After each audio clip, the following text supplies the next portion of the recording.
It's the best of. You've been voting in all week, sending your emails. So here's the clips that you wanted. All right, so here's the first bit. Yeah. Some doctor or something who was into, like, the way bodies work, they got their head cut off. Who did? The doctor? Yeah, he was doing a bit of an experiment. And he cut his own head off? Yeah. Okay. And it was about, he said, when my head's in the basket, I'm going to blink my eyes. Right. Okay, sorry, hang on, let him finish. And, so the doctor has chopped his own head off, and he's told everyone, I'm going to blink my eyes. He's in the basket, and he goes like, right, I'm going to blink my eyes about, as many times as I can. So quick, count them. And they count, and he got to like 15 before he died. Now this is how Karl told me that. Till Nick Frost explained that, Karl told me, he said, right, well, a bloke, right, he had his head cut off, and when his head was in the basket, he went, count how many times I can blink. And I went, well, that's rubbish. He went, no. And Nick went, well, no, he actually said, when my head's in the basket. He went, and Karl went, all right. I said, Karl, do you know the subtle difference? Do you see the subtle difference? I have to say, though, guys, I still don't really understand what went on there. You've both lost me. The story is that a bloke who'd been found doing... you mean that Karl just explained it and that was a clear version? Because I still don't know what you're talking about, Karl. Well, this bloke had his head cut off at experiments against God. He was a doctor in the, in olden times. Yeah. And when they cut his head off... Why did they cut his head off? Because it was... he was executed. Crimes against... Exactly, he was executed, yeah. And he said to his assistant, when my head's in the basket, I'm going to blink, count how many times I blink and write it down as an experiment, right? Karl told it to me, like, his head was cut off and he went in the basket, and when his head was in the basket, he looked up and said, count how many times I blink. Yeah. I love that. I love the difference in that story. Yeah. Both rubbish, but, one's possible and one isn't. You believe anything that you're told except when we tell you the truth. What?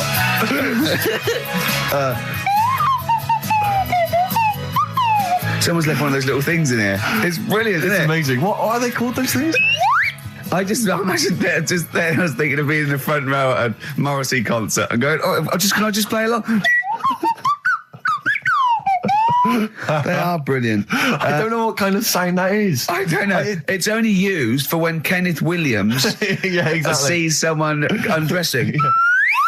Yeah. That's the only time that is used, that noise. Exactly. That is brilliant. But it's like it was specially created for the Carry On films. Yeah, we need... I don't know what it is, but we need something when I walk in and see someone changing. Well, what about this? There is a light that never goes out by the Smiths. I phoned Karl up in the week, yeah, and I said, what are you doing? He went, well, even though it's one of my days off, I'm just doing some research on the web. Found anything that said, yeah, I'm doing science. And then he said, you can get wigs for dogs in Tokyo. That's his scientific fact. And I went, what do you mean? Dogs, if they need a wig? I said, if they need a wig, what? Dogs going bald? And he went, like, this is fine to him. He went, it's a stressful city, Tokyo. The world's all right with Karl. He's always got an explanation. I've only ever seen him confused once. When in Edinburgh, he looked out of his window one day and he saw a bloke putting a parking ticket on some rubbish. Yeah. And that genuinely confused him. Yeah. He couldn't work out, could you? It's a bit weird, isn't it? And the woman breastfeeding her 8-year-old child, you didn't like, did you? I don't like that. But the what's the name? Animals with wigs. I kind of thought, after I put the phone down to you, I kind of thought about it. Thought, yeah, it's a bit daft, that. Are you sure it's not the ageing pop group? No, the Animals. But when you think, have you ever seen like a bald pet? No. It's weird. What do you mean? Because my mum, we had a cat. We used to get through loads of cats because we lived on a. Oh, God, it started early today, innit? What do you mean It's only 10 past 1. What are you doing? Running a restaurant? We lived on... Oh, God, what do you mean? No, we lived on like a main road. Oh, yeah. Right? So we used to get through a lot of them. My dad kept saying, risk. Stop wasting money, it's not Stop good. wasting money, not wasting cats. Right, so anyway, we had this cat that was ill all the time. And it's just bag of nerves, probably. Yeah, malingerer. Yeah, I'm terrified. I'm going to which house? Rome. Oh, God, bloody hell. Rome. Don't let me go to the Pilkingtons. And it, for some reason, it kept being sick all the time. Right? Yeah, that is nerves. That's definitely nerves. So my mum kind of thought, I've had enough of this, and she shaved it. Whoa. Whoa. Now, I know you're not vets in your family, but what correlation did your mum think there was between you being sick and shaving it? Because it kept being sick and it was a pain to wash because it kept getting So caught she up. wanted a dry wipe cat. So Why didn't she just varnish it? What?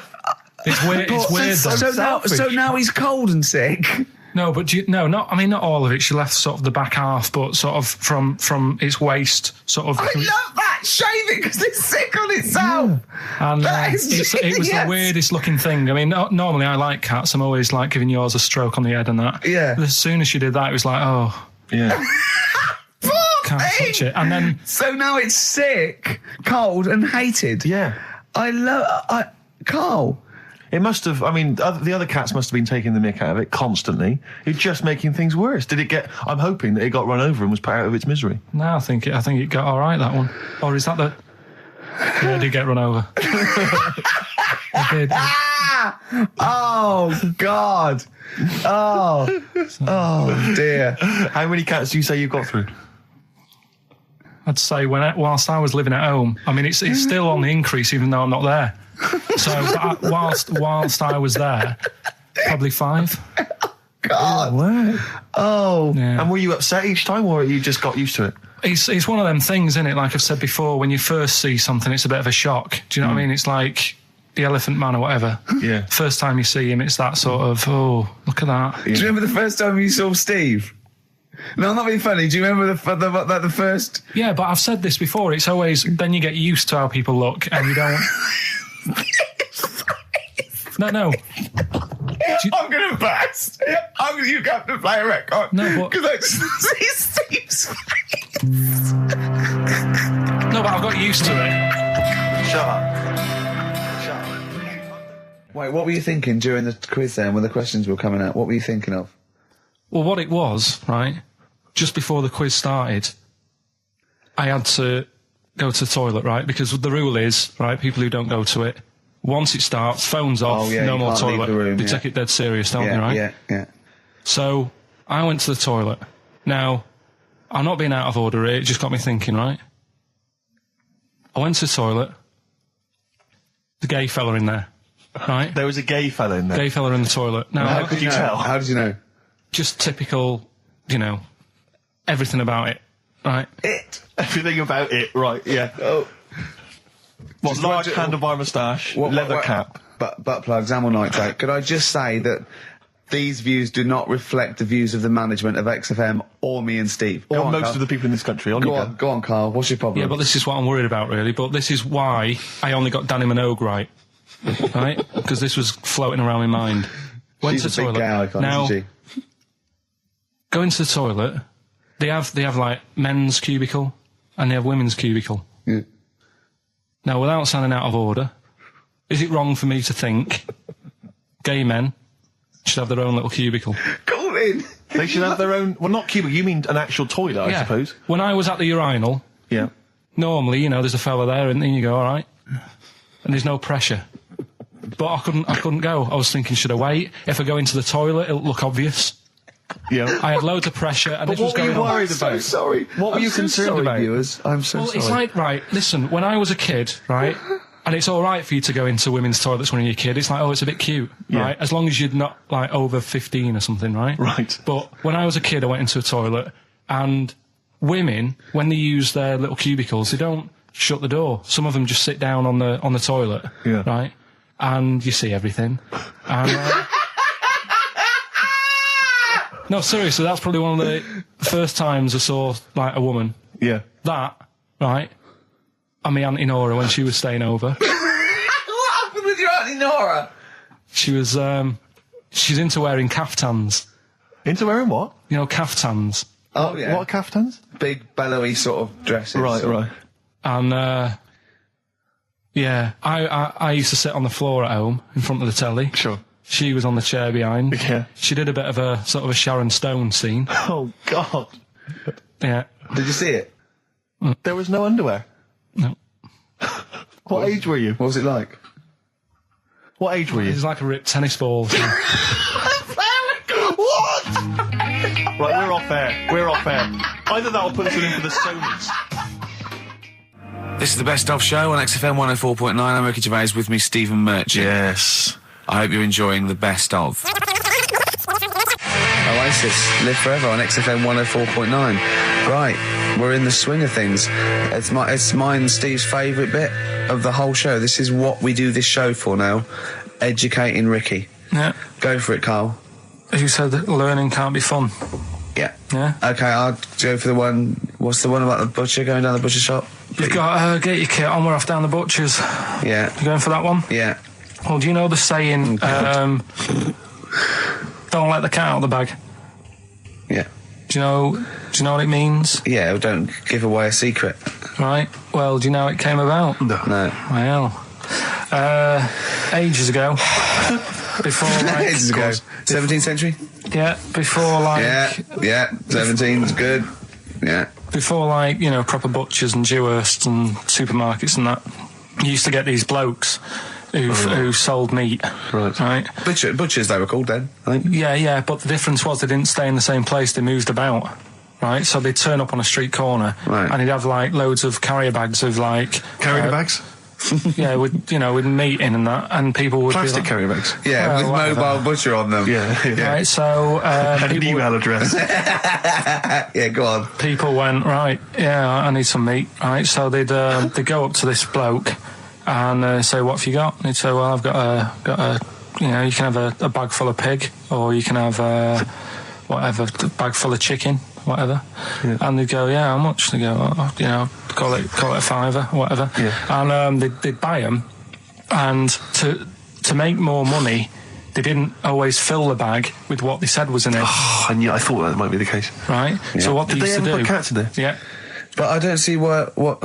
Okay, so sometimes they would put a cat in the bag They'd put and a cat pretend in it the was bag. chicken or whatever else. Yeah, so But why was a cat any cheaper than a chicken? because cats are wandering around the streets, aren't they? Chickens aren't. So they'd get a chicken, they put a chicken on the top so that when they look in it, they'd go, yeah, that's all right. Got a bag full of chicken. They'd get home to make the dinner, and they'd be like, what are we having tonight? And they'd go, well, you'll never guess. And they'd have, like, well, you can have a chicken leg, and... But it would be a cat. Yeah. They'd have to defrost a pizza. Yeah. Did they mind that they were eating cat then, in those days? He didn't say. He just was saying about the saying, don't let the cat out of the bag. It's like, if they see that, they're going to go mad. I'm mildly disappointed with this story. It's all right if it's true, but there's something about it. It's just... I want to know more. He always leaves it. Is it Carl doesn't quench your thirst for knowledge? He creates more. I don't know if that's a good thing or not. Well, yeah, he's like the pot noodle of information. Yeah, do you know? He never. I want to go. I'm not nourished by it. It's like if for every fact he tells me, there's 10 others that spring up that I have to get clear. Well, so it was the people that were doing this. It was the dodgy butchers that coined this phrase. Were they saying to each other, don't let the cat out the bag? I.e., what I mean by that, Jack, is don't let them see the cat. Yeah. What we've stuffed in there. Yeah. Dodgy butcher, there's another phrase, isn't it? So that's the first one. Is that a euphemism or is it dodgy butcher? As his meat delivered around the back. Sure. So that's that one. So let's get your kit on. What does that mean? It's a euphemism for homosexuality. Okay. And meat, presumably, in that means different things. It doesn't. It's a word that is also a male would bird. it mean chicken or cat necessarily in that context? Or well, I suppose it could. Yeah. Yeah. Do you know what a fable is? Got a rough idea. Okay, it's a thing that uses sort of metaphor, analogy, just to explain sort of morals. I mean, they're very old for a start, and it's all. I'll give you an example of one. A quick one. Oh, the one about the dog with two bones. He goes to a dog's got a bone. He sees a reflection in the lake, and he thinks, "Oh, that dog's got a nice bone. I'll have that." And as he goes to get that one in the reflection, he drops the one he's got, and that's one about I think I was told one when I was younger. Go on. I think it was one. This young lad, he's got a dog, right, and he's about 8 years old. And this dog, he's had it since he was about 4, and it's a bit tired now, and he chucks sticks for it, and it doesn't go for it. And he's saying to his mum, "Oh, I want a new dog because this one's useless. It doesn't do it doesn't have any fun with me." So they say, oh no, but Rover's a good little dog, you should look after it. And he's like, oh, I don't like it, I want a new one. So they buy him a new puppy, and it's running around, yapping about, and he's loving it, and he's playing around with it in the grass. And then one day he goes to the park and he's messing about and rolling about with it, and he falls into the lake, right? And the little puppy's like yapping at him, and he's going, help me, the little dog's yapping. And then the old dog comes and gets his collar, and it pulls him out of the lake. And he goes, oh, God, why did I forget about you? You're the better dog. And he loved that one again rather than the puppy. I got a feeling that was Lassie. Well, yeah, that was an episode of Lassie. What's the moral? What's the moral there, Carl? What's that telling? What's that explaining through analogy? Sort of, don't forget the old.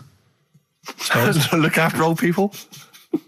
I remember there was one I heard once about a young boy who got trapped in a lake inside a cage. But he loved his trainers so much. He loved his trainers so much he wasn't going to get them wet. But even though he had to get out there, and even though he thought that was the important thing because it's material value, he actually drowned, and the trainers were no good to him then. I woke up this morning, feeling fine. It's not a blues song, and I turned my phone on, and it was from Carl, and it went, "Forget it, I've made my mind up." And I thought, wow, what is that? And I forget it, I've made my mind. I went, Carl, what is it? He went, oh no, it's about the text I sent you last night. I went, well, what was it? I just got this text. He went, I was just wondering, I was thinking last night. He said, supposing you had to have your hands removed. Sure. Right? And the doctor said, well, you can either have them stay like that with stumps, or I can sew feet there. What would you have? And I was bleary-eyed, and I went, the stumps? He went, yeah. I went, all right? He went, yeah.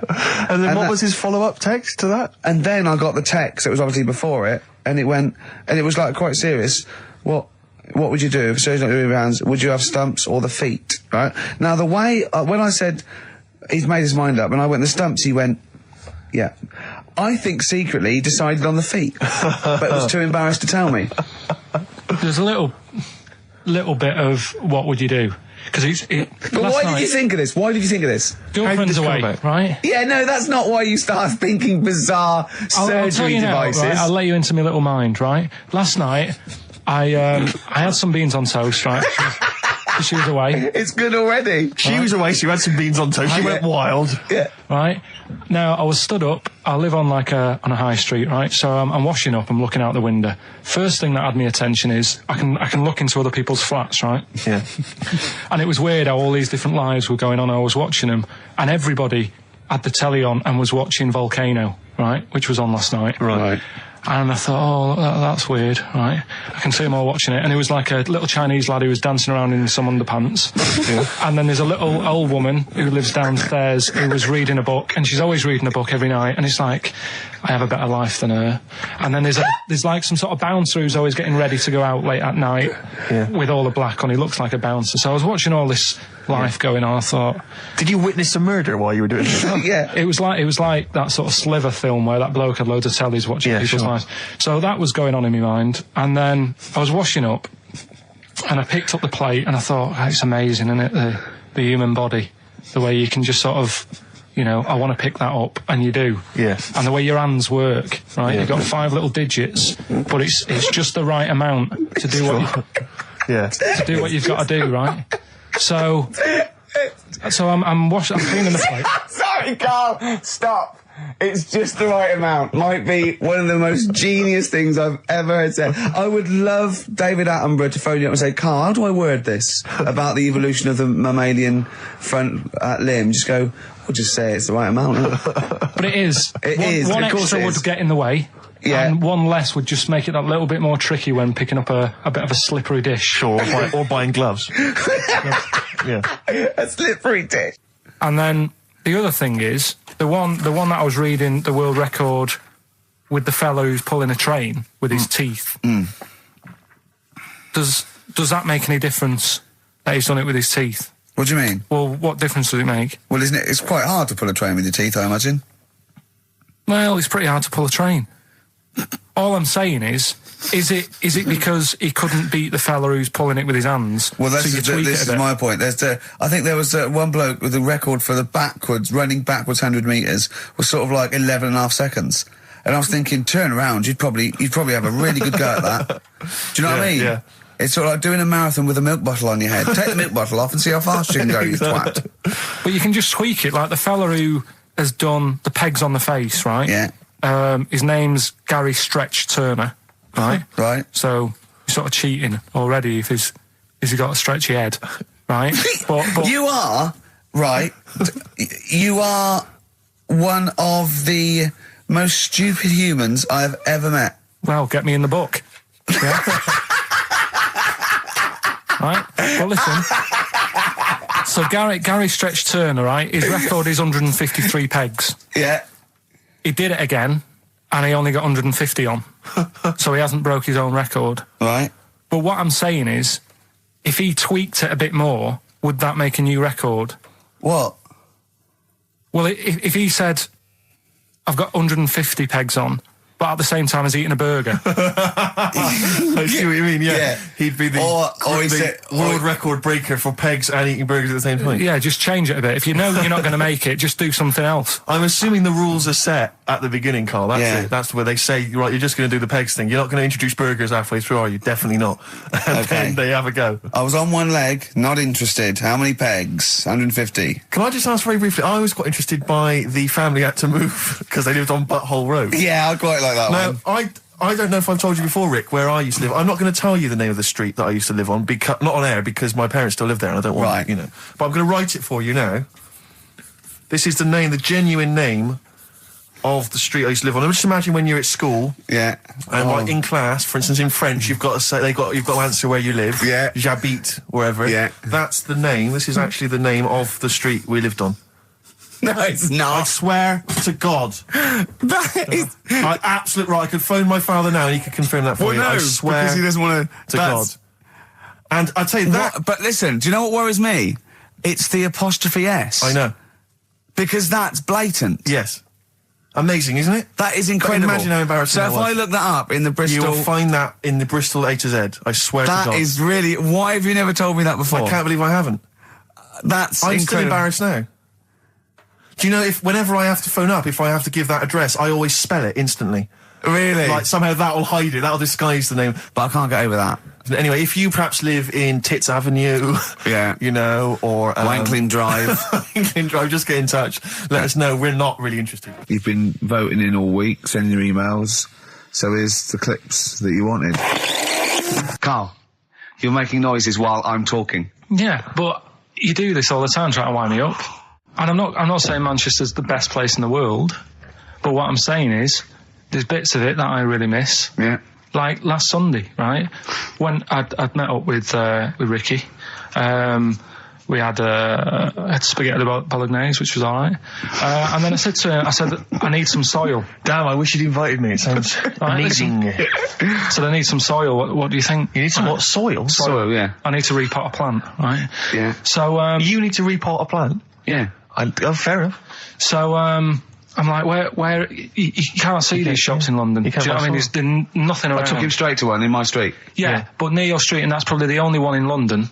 Well, you say that, Carl. No, it does annoy me. Round my way, it's like, you can't move for soil shops. You can't. There's earth. You can just pick up handfuls walking down the street. Yeah, incredible. People just lean over into someone's front garden. No, you can take the plants as well. No, but what I'm saying is, Manchester, there's loads of decent hardware shops. Yeah. Here, if you want a panini and a latte or whatever, you can't move from. But for soil, I had to go virtually how many miles away from me to carry that soil home and stuff. Yeah. It's not good. I mean, London's all right, but if cities were sort of it's neglecting the peat market, really. Well, there's barely any mulch available in central London. I'm sick and tired of not getting a good decent compost of a Sunday. Indeed. So I'm thinking of moving to the north, where there is loads of soil and gravel. Indeed. And animal shite. Whatever. Yeah. So you were going to say, if you were marking cities out of 10, what would you give London? Well, if you were marking them on, on what they have. Right. As opposed to what? Well, as opposed to How the you name. spell it. Say, like, I think the greatest city in the world is Rome. Right, Okay. it's pretty amazing. Yeah. Have you been? What? Yeah. Why do you think that though? Just because, like, you turn a corner and there's something there that's really old. Right? Like, you're going down a normal street. Go and stay in a Derby and Joan club. Yeah. No, but it's like you're going down the road and then you turn a corner and like the Colosseum's in the middle of a busy road. It's like, what's that doing there? Yeah. Yeah. And just when you think there's no more, you turn another corner. It's almost as if that was there first. Yeah. Well, yeah. Yeah. But do you know what I mean? London, Yeah. what have we got? You know, Trafalgar Square is world known. And you go there, what's there? Yeah. Do you know what I mean? So there's a lot of space there. Get one big B&Q. In Trafalgar Square. To cater for the whole of people who live sort of central Londonish. Yeah. And then I'd be happy, but what I'm saying What, with is... Nelson just popping up through the middle? Because you can still see it, couldn't you? Yeah. Yeah. It's a great idea. B&Q, so B&Q could be like the whole sort of flat thing and make it sort of grey so it looked like rock, and then Nelson popping Make it up. classy is what you're saying. Yeah. Stone clad it. Yeah. So it looks like you've made an effort. Exactly. And then you can pop in, and then you can go out and go, oh look, Nelson's column. Oh look at that, isn't Nelson? Oh look at that, the victory, defeat. That's fantastic. One of the greatest living. Yeah. I need some nails. Yeah. Perfect. Killing two birds with one stone, you say? But why isn't there more than them shops? Because when I went into yours, every time I've been in there twice now. The first time was to get a shower head, right? Right. And I went in there, couldn't resist buying something else. I ended up getting some super glue as well. Blimey. Hey, Right. big spender. And then last Sunday we went in there, got 2 bags of soil, not one, I bought 2, Yeah. and I bought some scissors to cut plants with. Secateurs. Well, you don't. Scissors. You never know when you want. You know, you might need more soil, I suppose. Well, I've got You've 2. stopped out now. Where do you keep it under your bed? Sorry, this isn't going out, is it, this conversation? It's not going out on air. I got a feeling it might be. You're joking. We better play a record. Okay. Play a classic. Right, we've got who's that on the line? It's Rob. Rob, and are you a doctor? I'm a final year medical student. I'll be a doctor in 2 months, touch wood. That's close enough, isn't it? Yeah. Excellent. So, where do you study? Do you want to give more details, or do you want to remain anonymous as you're calling in to I study at Barts Hospital. All right, great. So, why do GPs sometimes put their finger up a man's anus? To see what's there. You know, if you've got hemorrhoids, if you've got an enlarged prostate, you know, it's either that or they stick up a big tube and have a look up with a light. What? And it's easier to do that. Now, are you dumbing this down for us, or are you going to fail your medical exams by saying stick up a big tube with a light? I'm dumbing it down. Okay, come on then. We're all intelligent people here, and Karl. So you tell us what's that called? It's called a sigmoidoscope. Right. Nice. That was a clever test, wasn't it, Rick? 12 I think inch he's a real long, doctor. Yeah. 12-inch long tube they can put up there. So, Karl, would you prefer that or a finger? Well, so do they sort of do the finger first, and then, I mean, at what point do they say, hang on, we need a light here? I mean... It's normally if there's something wrong. But, so if I go then, say if I go to this Wellman clinic, right, and they go, yeah, the art's good and that, yeah, finger, there you go, and then they go, hang on, I'm going to go and get me light and tube. I could start worrying then because they've sort of found something. And they're not likely to go straight in with the tube. They'll probably send you off some tests first. But Karl, there's nothing. Hospital. But you go to these places to put your mind at rest and to know where you are with your health. I mean, it's not that you go along. That's what most people worry about. They think that because I'll go along and they'll find something. Well, one, that's illogical. It doesn't heighten the fact they find something because you go along. And two, if they do find something, it's a good job you went along. I mean, I'm a hypocrite because I don't go to the doctor, but I've had that Karl, done. you should be concerned if when they shine the little light in your ear, it comes out the other side of your ear. No, the other ear but comes right Rob- out the other side. That's when you should be worried. But Rob, right, you said then, if they find something, they send me off for some tests. Why can't I just have the test without that and cut out the middleman? Do you know what I mean? Because you're wasting lots of money. There's hundreds of tests they could do, and they could do every test, and they could all come back with nothing. Or they could do the finger up there and send you for the 3 tests you need to find out what's wrong with you. But in this day and age, with all the technology and that, and like brainy doctors and all that, the only way to find out is sticking a finger up there. What are you worried about, Karl? Is it fundamentally that this doctor who's has done 6 years medical training. Yeah, Is it embarrassing to have a man's finger up your ass? I just don't understand how you can get round to that without... But what don't you like? Is it fundamentally you don't like anything up your ass, or is it the fact that it's a man's finger up there? I don't like going to the doctors. It makes me nervous, because I think if anyone searches you long enough, they're going to find a fault with you, right? And especially if they're going that far into you. They're going to find something. And... Probably not. Well, you know, I just don't... I don't know how to get round to that sort of... that point where you get a... What do you talk to the doctor about? He's like, all right, nice day. Strap your trousers. He goes, he says, I'm gonna just, Most people just shut up and let you do it, and then breathe a sigh of relief when you say there's nothing there. Yeah. But is that at the end of the test, or is that the first thing he does? It's the last thing. So that trousers up out the door. Because he knows it ends conversation. He knows it's a bit of a faux pas. The doctor says, I better not kick off with the finger up the arse. What I do is I'll start on with the, the head, and then we're down and go, one final thing, Mr. Pilkington. So Rob... He drops his keys and he goes, pick them up. And as you bend over... Will you be doing this, Rob? Is this what you're, open to do? You do all these... I'll have to do it at some point. All doctors do it at some point, no matter what they specialise in. So the first one, is another doctor there to sort of make sure you're doing it right? Not dentists. No, but do you know... Dentists aren't doctors anyway. No. But do you know what I mean? Normally it's like a co-pilot will have someone with them for the first one. So when you put your first finger in... Yeah. Will someone be there going, right, you just want to move to the left of it? I've already done it. Have you? Yeah. So that's the thing with a student, you're learning. So you get people teaching you. And you learn on... these things. Can I just point out, Rob, I think I'm right in assuming that you have a glove on. Yep. And there's lubrication. Yep. And it doesn't hurt. No. There you go. What are you worried about, Carl? Who's this person who everyone's testing on in your class? It's not one person. One person. There's when a patient comes in and they've got a problem, your boss, the consultant, he does his finger up, and if he finds something, he goes to the patient, is it alright if the student has a feel as well? Then the student puts on a glove, puts the sleeve on the glove, and sticks his finger up and sees what he comes out with. Rob, I wish you could see Carl's face. I mean, his face when you said, and he says, can this fella have a go as well? He looked horrified that he thought it was a free-for-all, like there's a queue of people trying on gloves and going, let's have a go. That looks good up there. What have you found? No, I mean, how come you had to sort of... Is it not something you could test on yourself rather than waiting for other people to come in? Because then, It's an awkward position to get to, really, isn't it?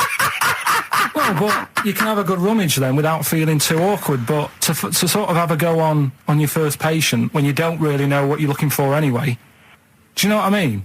Never really thought about it. Because you don't... If you've never done it before... You pop your finger in there, and you've got to sort of look. You've got to have an expression on your face, like you know what you're finding. Well, they can't see what you look. They can't see your face. There. You got the big boss consultant man going, now move your finger there, and you'll probably feel this. But he's just done it. He knows what's there. Well, what? Oh, so he's already had a go. He's had a feel, and he's going right. If you feel to the right, that's the conglomeracy or whatever. The congomblery, yeah. Its congomblery is in perfect working order. I'm still... Thank you, Rob. I'm sorry you had to go through this. Carl is probably the worst patient you'll ever encounter in your medical career. Good luck with your finals, and thanks very much. And do you know any female doctors who do this? Or? Thank you. XFM 104.9. Thank you. All right. This is Carl, the producer of Ricky Gervais and Stephen Merchant on XFM 104.9. We're playing out some of the best bits. Hope you're enjoying it. Here's another one. Can't concentrate now. Oh, well, he's all stressed because the lady from MTV's here. She's going to film his little face. So the things he said in the week, he was so worried. He's got worried about the spot on his head. That won't come out. Just you got your best side. It's on that side. That's all right. All right. Yeah. The camera's out. Look, he's getting nervous now. Okay, Carl. Ignore the camera. Okay, just ignore the camera. Okay. Now, me and Steve have done our research for you, and we've got two amazing things to tell you. What should I tell him first, about the baby or the... Well, they're both equally fascinating, so you choose. I'll tell you the crab thing first, right? Steve actually saw this thing in The Guardian the week about our research thing, and then we looked it up, we looked into it on Friday, and it is incredible. Right, listen to this.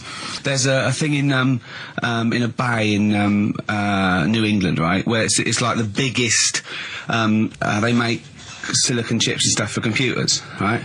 And because of the data protection thing, after they've done them, because they have to destroy the plates, right, where the information's sort of put onto them, but there's still flakes of silicon. They sort of grind it down straight away, and some of the flakes got into the bay, okay, but some of the information is still on even the slight granules of silicon. Anyway, gets in the water, and silicon is rather like a carbon derivative. They reckon if there'd been life on another planet and it wasn't carbon-based, it'd be silicon-based, because that's simple sugars and proteins, it's just COH and that, and it can work with silicon, right? Anyway, the crabs have been taken up, it's still in the water, and they looked out on the beach, and over years the crabs have started sort of putting themselves in formations, like geometric format, and they couldn't work out why they were doing this. And when they put them in the experiment, they sort of like chopped them up, and they found they'd taken on silicon, and it had sort of got into their brain, and they were downloading information. They picked up little things, because it's just chemical, like electrical impulses that got information off the silicon chip, and they were interfacing it. But this is the amazing thing.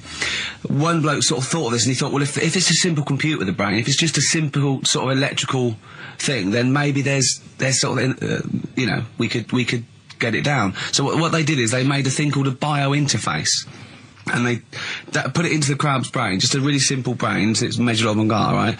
And it got impulses from it, and they were getting like computer, so just flashes of like symbols and geometric things right on this screen to read the crab's brain, and it was stuff like fragments of a.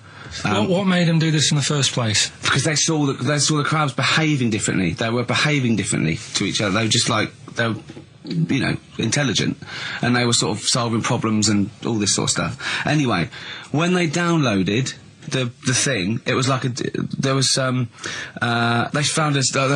found one of the secretary's names where it had been on the silicon chip, where it was just like a flash of a computer screen. But the most amazing thing is, they downloaded a memory, right? It was like a snapshot where it had been burnt onto the retina of the crab, just a snapshot of something, and it was like a picture of the beach, like a couple of years ago, right? And they also did, incredible, it was like just a digital black and white sort of thing, so they could see what the crab had seen. Amazing. Jeez. Amazing. So intelligent crabs. What are they doing with them now? Super brain. Well, they think this is the upshot. They think they could use it as spy crabs, because they could get these crabs. Also, the other thing is, as generations went on, right? So they put a crab in the sea or something, right? Lots of crabs in, and then as generations went on, a newborn crab, they downloaded the memory, and it had the memories of its great all together. It had every memory that any crab had been related to it beforehand, because it passed it on. It just passed it on. So not even ones that had been eating the silicon stuff. Yeah, no. These are just like ones that have had kids. Yeah, and they've got like, and they know so you'd know everything. Your everything right the way back. So would that work if we ate silicon? Well, possibly. So what are they going to? Well, they can use them for all sorts of things, though. I mean, that's what's incredible. I mean, I don't know how you train it particularly. I don't know, it'd be quite tricky to train, but I'm assuming if they can do it that way, then presumably they can give it like certain silicon information, which they can then plant in it, if you like, within its sort of food. Also, if you get them onto enemy beaches, you'd have like 1,000 digital cameras just sneaking around. You could get Osama bin Laden or someone. They don't understand the information they've got. No, they don't know they're doing it. They just download them. So it's not like you could torture them and they won't be able to sort of give you the information, because they wouldn't know what information they had, because they're just. But the first crab they downloaded, they just kept seeing the same picture of a big crab feeding it, which they really, yeah, wow, that's what, like its mother crab or something. Yeah, just memories of it as a child. But they're not in colour, presumably. Because no, it's all in black and white. It's just a digital camera, because it's just they don't see it in black and white, so it's just like a I don't know. I think it's burnt onto the retina or something. And the only one that they kept were the ones they saw a lot of the time. Wow. I mean, in a way, some of the educating Ricky I've got for you today is on the similar lines. Right. Oh, you've got to be impressed by that. You've got to be impressed by that. That's pretty good. I mean, I'm interested to see, what they do. What they do with what the crab developments are. But no, that's pretty good. Yeah. But I mean, amazing. Yeah. Amazing. Well, just digest that information, because that's not even the most impressive one we found.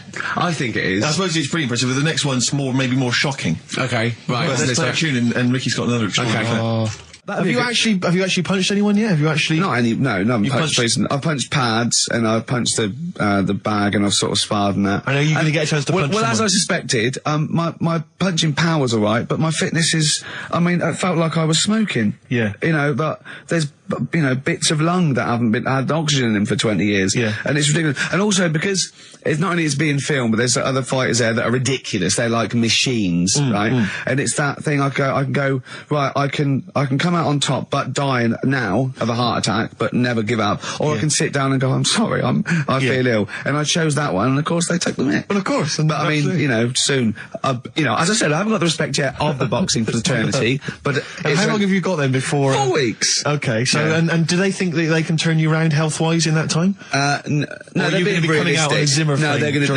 they're going to teach me the basics and see how it goes, Right. But I mean, and each round is 4 seconds, is that right? Yeah, 2 4-second rounds. With a 2-hour break in between each one. Sit-down meal. So, give the number. I want serious suggestions of my fighting name. Nothing insulting, so we can actually use. Well, let's give out the email. That's always the easiest. Ricky.Gervais at xfm.co.uk. What's the number, Carl? 08700 800 1234. And it doesn't have to be in the middle. It could be at the beginning, like the Rage. Okay. Ricky the Rage. Ricky the Tits. Yeah, sure. Ricky the Man. Play a record.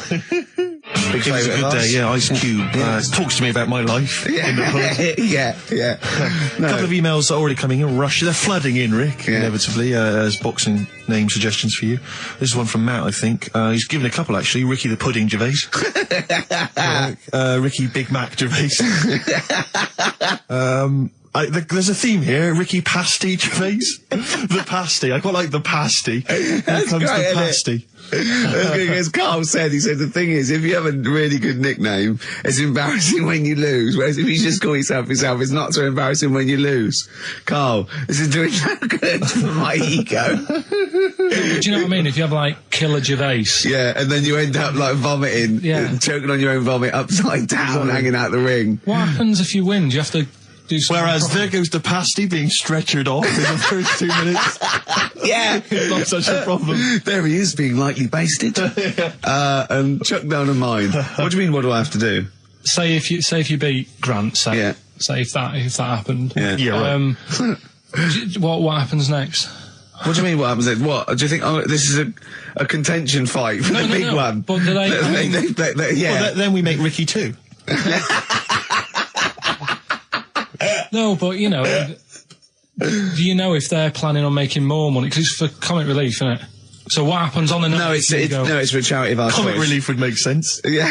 Well, whatever, right. Yeah, it was last time. I think that was last time. Is it sport relief? It's not sport relief. It was last time, but I think this is a programme where And how do you make money for charity from this? Do we pay to sort of, for how many punches to the head you're going to take? Or No, I just how think... long you're going to last? I assume the BBC donate money, or someone, or a sponsor or whatever, I don't know, just donate money. Because it's actually a programme. This is more about a programme with a charity angle. So, So as if you get, killed, there's more money and food to go around. Maybe. But no, I mean, the thing is, what's the next step? Because if they go right, well done, you've won, thank you very much. Well, Carl, what do you expect? That it's winner stays on? Yeah. Like in a fair, where I go out there and I let people punch me. On Bernard Manning. Yeah. And then my twin gets up. Yeah. It's just it's a programme. He's not going to turn pro. It's like faking it. Yeah, but what's the point if it's not going to go anywhere? Well, sorry, him fighting Grant Bovey in a ring is not entertainment enough. Yeah, what's the matter with you, Carl? That's going to get his face pummeled in. That's Coldplay, The Scientist on XFM 104.9. Right, competition, isn't it? No, it's Educating Ricky Part 2. Oh, is it? Yep. I wasn't even listening. He's doing all the work, I wasn't even listening. Oh, and he spilled some water down that. Right, what's this one again then? Right. What's the teaser headline? Teaser headline is, "What's tomato with you?" Brilliant. Yeah? Go on. How excited were you when you came up with that? You couldn't wait to come in and tell us, could you? I think it's a good one because you won't forget it now, will you? I mean, like the worm one. What's so special about the worm? You know, a lot of people think that if you cut a worm in half, 2 worms will grow, but no. What happens is if you cut the head end slightly nearer the tail than the head, the tail will die, but the worm with the head will be okay. So, it's exploded a myth. And taught me something. Right, so the second one, part 2 of educating Ricky. What's tomato with you? Yeah. What this one's about is, ages ago... It's scientific. There's never a date. There's never a country, a location. Okay, settle down, children. No, this is A-level history. Right. Once upon a time. Yeah. When a mental place with swords was a king. Forget his name, but he was a loony. So, and it was literally ages ago. Yeah. So, good luck in the exam. Yeah. Right. So, like, you know, all right, many years ago. Oh, yeah, cleared that up. Go on. They thought tomatoes were poisonous. Right? Okay. Because what hold on, are they going to be proved wrong at the end of this story? Well, because I don't want to give away the ending, but is it something to do with the... Are they poisonous tomatoes? No. Oh, you're having a laugh. I don't believe it. Go on. They could have been eating tomatoes all this time. Oh, Steve, what's tomato with you anyway? Okay, so hang on a minute. Let's just recap quickly. Many years ago, when people thought tomatoes were poisonous. Yeah. Go on, Well, they didn't know they were poisonous then because they were still eating them. But what was happening? But they're not poisonous. But hang on a minute. All right, and it's not. I'm just going to listen. I'm not even going to talk. Okay, I'm not going to tackle it. So, if you remember, years ago they didn't have like pottery plates. They had lead plates. Right? What are you talking? Just let him talk. Sorry, what year is this? Let him talk. Come on. Plates made out of lead, and what they'd end up doing, they'd say, right, do you want a tomato? And they'd go, yeah, all right. And they'd put the tomato on the lead plate and cut it. And because of the acid in the tomato, right, it would sort of make the lead runny, and the lead would go into the tomato, and they'd say, oh, it's lovely this, and they'd be eating it. They'd get food poisoning, lead poisoning, what have you, and they'd be really ill. So they thought tomatoes were poisonous, so they didn't eat them for many years. And when you say they, do you mean the people of Narnia? Yeah, this didn't happen. Where was this happening? Sort of in Britain and that. You put him on the spot there. Oh, I hope there's no uppity pupils at this school when they go, what do you mean, sir? Oh, if you're going to... Oh, I'm fed up with you. Do you understand? No. So the No, you've got... No, right, okay, first of all, Carl, where'd you get this information from? Where 14 did I get times that? as well? Do you know... You can't remember? I don't know where I got that from. I don't know where I got it from. But why don't you think that makes sense? But what? Someone once got lead poisoning from a tomato? Not just one, loads, and then all of a sudden... No. Why is this educating me? Because I'm telling you that tomatoes... I can't take anything away from this. Yeah. I don't know what to take away from this. What have I learned? Don't mix lead with tomatoes. Why is this educational in any shape or form? What are you telling me? A long time ago in the land of Glunk, right, where the ninnies did slib, right, they thought tomatoes were poisonous because they ate plates of lead. What are you talking about? Yeah, but we all know tomatoes aren't poisonous. Is that what we're taking from the story? Is that the moral of the story? Don't believe these people that I'd never heard of before.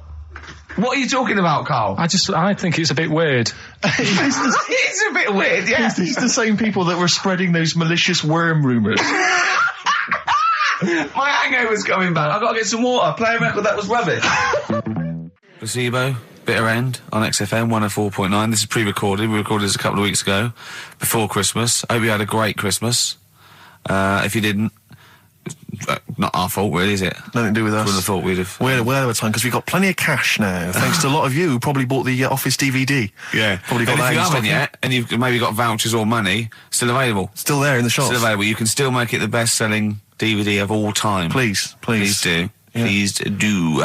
I'll tell you what you want to hear there before you make your mind up.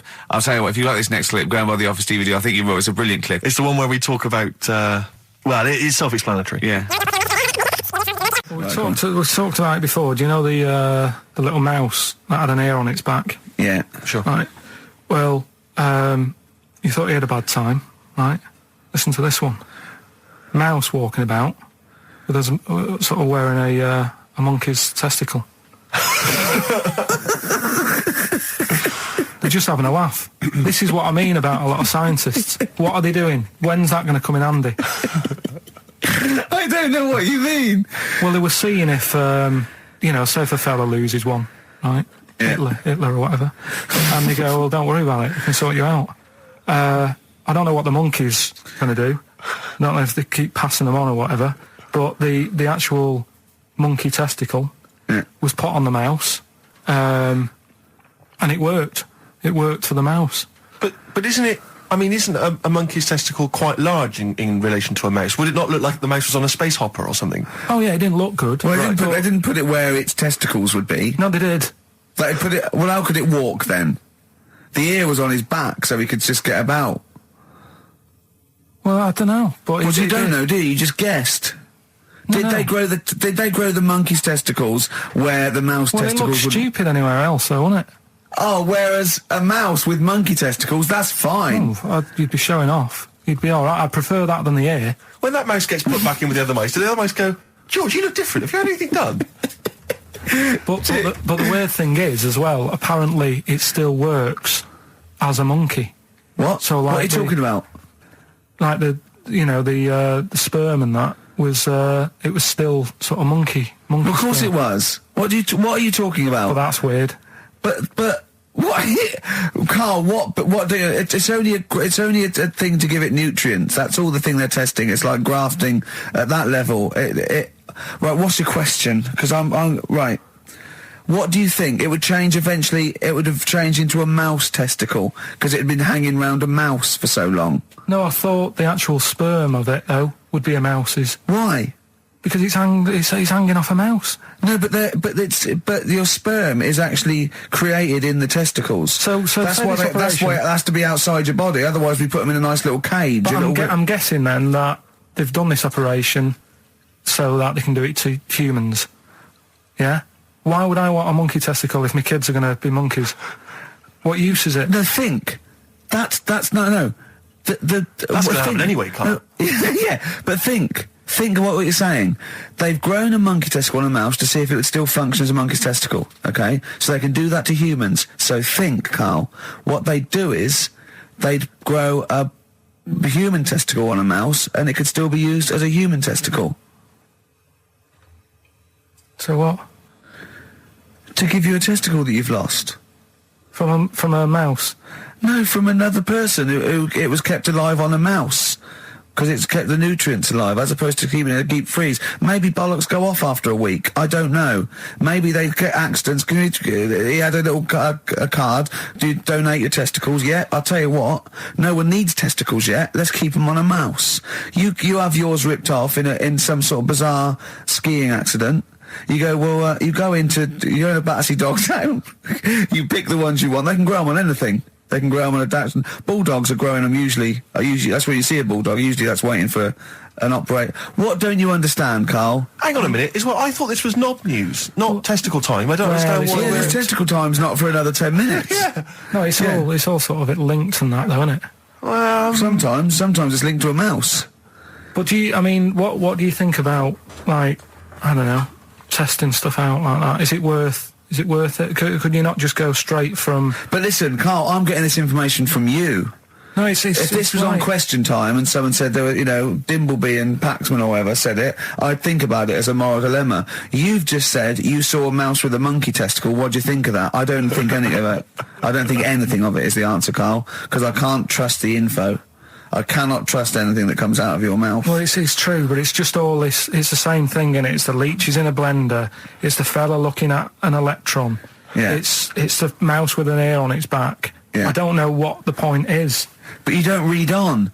Because I've seen you read something and you're going, look at that. Man survives on eating knee. And I go, what else? You go, I didn't read on. You look at the mouse with the ear on the back and you just think, that must be murder at a concert. You don't think. You don't think. No, I just think, is it worth sort of wasting You think he swallowed someone's ear? He gnawed it away and swallowed it and it's just in his system? Yeah. No, I just get a bit sad about the mice and that. I agree. I mean, that is sad, yeah. Of course, anything like that. Chris Campling did a review of the show. Right. And basically said that Karl Pilkington is a creation of Gervais and Merchant. Well, if only that were the case. He said he started off saying he liked the show. Yeah. He was excited. Said it was a good show. A lot of the jokes. I'm already questioning his critical faculties. Yeah, exactly. And basically said that we didn't contribute much, or seemingly didn't seem to contribute much, and we couldn't sort of like ad lib or anything. We just laughed at, particularly me, laughed at Karl Pilkington, who was coming up with some, quite funny stuff. Yeah. Right? But then he does a twist on it. He goes, but the thing is, we're the puppet masters. He's a created person. We've created the persona Karl Pilkington for our own amusement. Right. He bases this on simply that we talked about... What was it we talked about? The Chinese not aging well, and Right. he heard him talk about that on my DVD. But clearly I say, Karl, remember when you were talking about that? It's a news, or remember in the week, and so he thinks it's all scripted now. Imagine if this show was scripted. I'd be ashamed. Yeah. If this show was scripted, I would send back the BAFTAs for the actual shows we've written, and I would say... I'm having a go at Chris Campling. He's nice about our other work. He likes The Office, and he likes my stand-up and everything, and he likes the show, but he's saying... Because we're not spontaneous, we scripted this and invented Karl. So he's like, we've invented another Gareth. If we had created Karl, I would not have squandered a character that good on this poxy radio station. Absolutely. Also, does he know that we spend about 3 months on half an hour script? So how long does 2 hours of drivel? But the main thing is, as if this could be scripted, it's dreadful. It's just shocking. Or maybe this is scripted. Hang on, you've lost me now. Let me just check the script. Maybe Chris Campling does not exist. Maybe I've made him up. I don't know what to believe. See, the name doesn't wash with me. What was his name? Chris Campling. Sounds odd. That's something that I made up, isn't Campling's almost like a joke. It's almost like a gay name, isn't it? Oh, he's a Campling. So I think this is scripted. Yeah. I think I've probably made this whole link up, and Karl is a creation. Campling, that's not a real name. No. I made it up. I should have come up with something better. Yeah. Sorry. Down to the River by Bruce Springsteen on XFM 104.9. So, that little fella in the Times thought Karl was just a puppet. We created him. He's an actor. What's his actor's name? Brent Hogwell. We got him from Spotlight. Brent Hogwell. This stupid, dopey Mancunian accent, he just puts that on every week. Yeah, exactly, yeah. Yeah, he speaks rather like Hugh Grant. Yeah. And we just got this whole world around him. We set a whole... What do you think about that? He had his head shaved, especially. Exactly, yeah. So, yeah, would he think that, maybe if he's looked online and seen me head, and he's noticed how round it is and that, does he think it's sort of been... morphed into that shape just for the show, just for 2 hours on a Saturday? Yeah. You spend 5 hours in prosthetic makeup like John Hurt in The Elephant Man. Everything about him was made up. Yeah. We created him, because I remember coming up with Auntie Nora. Oh, yeah. You said, Rick, we need another character. I said, what about giving him an Auntie Nora? Doesn't sound convincing, I said. Yeah, and you said, what is it about? I said, well, I don't know, she farted for 5 minutes and she's got a fanny like a split tennis ball. No one's going to believe that. Yeah. Oh, that brings us neatly... Well, let's put that to bed now. So, Chris Campling, but honestly, we do not script this shambles of a show, and Karl Pilkington really is like this. If you want, you can meet him. I'd love to send Karl for a drink with Chris Campling. Can we do that? And then he'll eat his words. Chris, if you're listening, honestly, this isn't a stitch-up. As I say, I'm not having a go at you. It's a very well-written article. It's very, very fair. You're just complimenting him on his grammar. Yeah. It's a very well-written article, No, I'm saying we're not having a go. You've typed that beautifully. It's not like he snagged us off. I would just love him to meet Karl Pilkington. People in the street come up to me and say, is Karl like that? And I so want them to meet him. Yeah. Or maybe he can send in, if he's online, he can send in 5 subjects for Karl to talk about that we couldn't possibly know about, just so he knows that we just really do throw things at Karl and that drivel comes out. Imagine if it was scripted. So wristbands work. I saw one in a shop window the other day which said stop child abuse, and I bought one obviously because a lot of people say, does it make a difference, but it was only £1 and I'd only spent it on kiddie porn. So, I think I've made a little difference there in a small way. On a serious note, though, I like the idea that stop child abuse. If you're a paedophile and you're walking along the street in your Mac, right? You got a puppy in one hand, a bag of sweets in the other, and you see this wristband, and you go, "Oh, stop it! Oh, okay then. Yeah, I hadn't thought before. That's what I think. Okay, fair enough. Yeah, well, I won't be doing that again. Yeah, he was hanging around in Topshop for unsavoury reasons. You saw them in there for only a quid. That was the record before us, and here we are, pre-recorded, because we did this a few weeks ago, because we're not here at the moment, are we? We're away in that. I'm Ricky Gervais, with me Stephen Merchant. Hello there. And Karl Pilkington. Well, he's not actually with us. No. He'll be in some of the best of clips that will be coming up shortly. yeah, this is just us, isn't it? This is just us. We did this. When did we do this, Rick? A couple of weeks back. Hold on, what is it? What It's the day is it? 27th today. Yeah, well, I enjoyed Christmas. I loved Christmas. I love Christmas. I had a great Christmas. time. What did you get? Loads of presents. So did and I. I'm glad they made it to number one. I'm really glad. Stroke, he, she. Yeah, I'm really glad that the pop idols, Cliff Richard, Westlife, made it to number one. Bo Selector. Bo Selector. Yeah, just delete that. As Yeah. Okay, well, we're going to play some of the best of, some of the greatest moments of the last 3 weeks Yeah. ever heard on XFM 104.9. What about this? Do you remember this one? Oh, which one is it? All right, so here's the first bit. His homework was to come up with those stupid lateral thinking problems. We maybe should give an example of the. sort of genre. Romeo and Juliet. Right, Romeo's asleep on the bed, Juliet's on the floor, covered in water and broken glass. What happened? And you ask all these stupid questions, and it's Romeo's a cat and Juliet's a goldfish. Again, Awful. what am I thinking? Yeah. Yeah, go on then, Carl. Right, Yeah. there's a bloke lying on the floor, right? He's cut his head, blood's coming out of his head, and all his mates come running up, and they're all stood round him. Yeah. And they don't take their hats off as a mark of respect. That is outrageous. Why didn't they take their hats off? Oh, I'm laughing, but it's probably as good as the Oh, real absolutely. ones. A bloke's fallen with his... Yeah, He's lying on the floor. yeah, He's dead. yeah. His mates come running up. Like, Was it important that his head was cut? I don't know. I mean, Would it have been okay if he'd have been wearing a hat? He wouldn't have been dead if he was wearing a hat. What's your answer? No, you're meant to answer a question. You don't just go, what's your answer? You say, where's the turn? So you go, no, and I have to guess. It's obviously like sort of motorcycle stunt team or a parachute. Why didn't they take their hats off? Because they're probably still on the motorbikes or something. Or... Well, yeah, but if you mark a respect to someone, you could take your helmet off. I'm getting angry. What? They're parachutists. Why couldn't they take their helmets off? Because they're still coming down from they're the sky. still- But he's on the floor dead. Well, Yeah, but they're- they can look down and see him on the floor. Are they on the floor, Carl? They're on the floor as They're well. walking, are they? Yeah, well, they sort of stood there looking at him. They're stood there. Yeah. They're stood on the floor looking They're at him. soldiers. Why? But why? If Because it might be in a battle zone. They might have their helmets on, and he's been shot in the head. No. Well, that does work. You see, this is my point. That one works. That one works. Unless you give us a piece of information where that doesn't work. What's the difference? Why is yours different to he's been shot in the head in the trenches and they're looking at him and they keep their helmets on?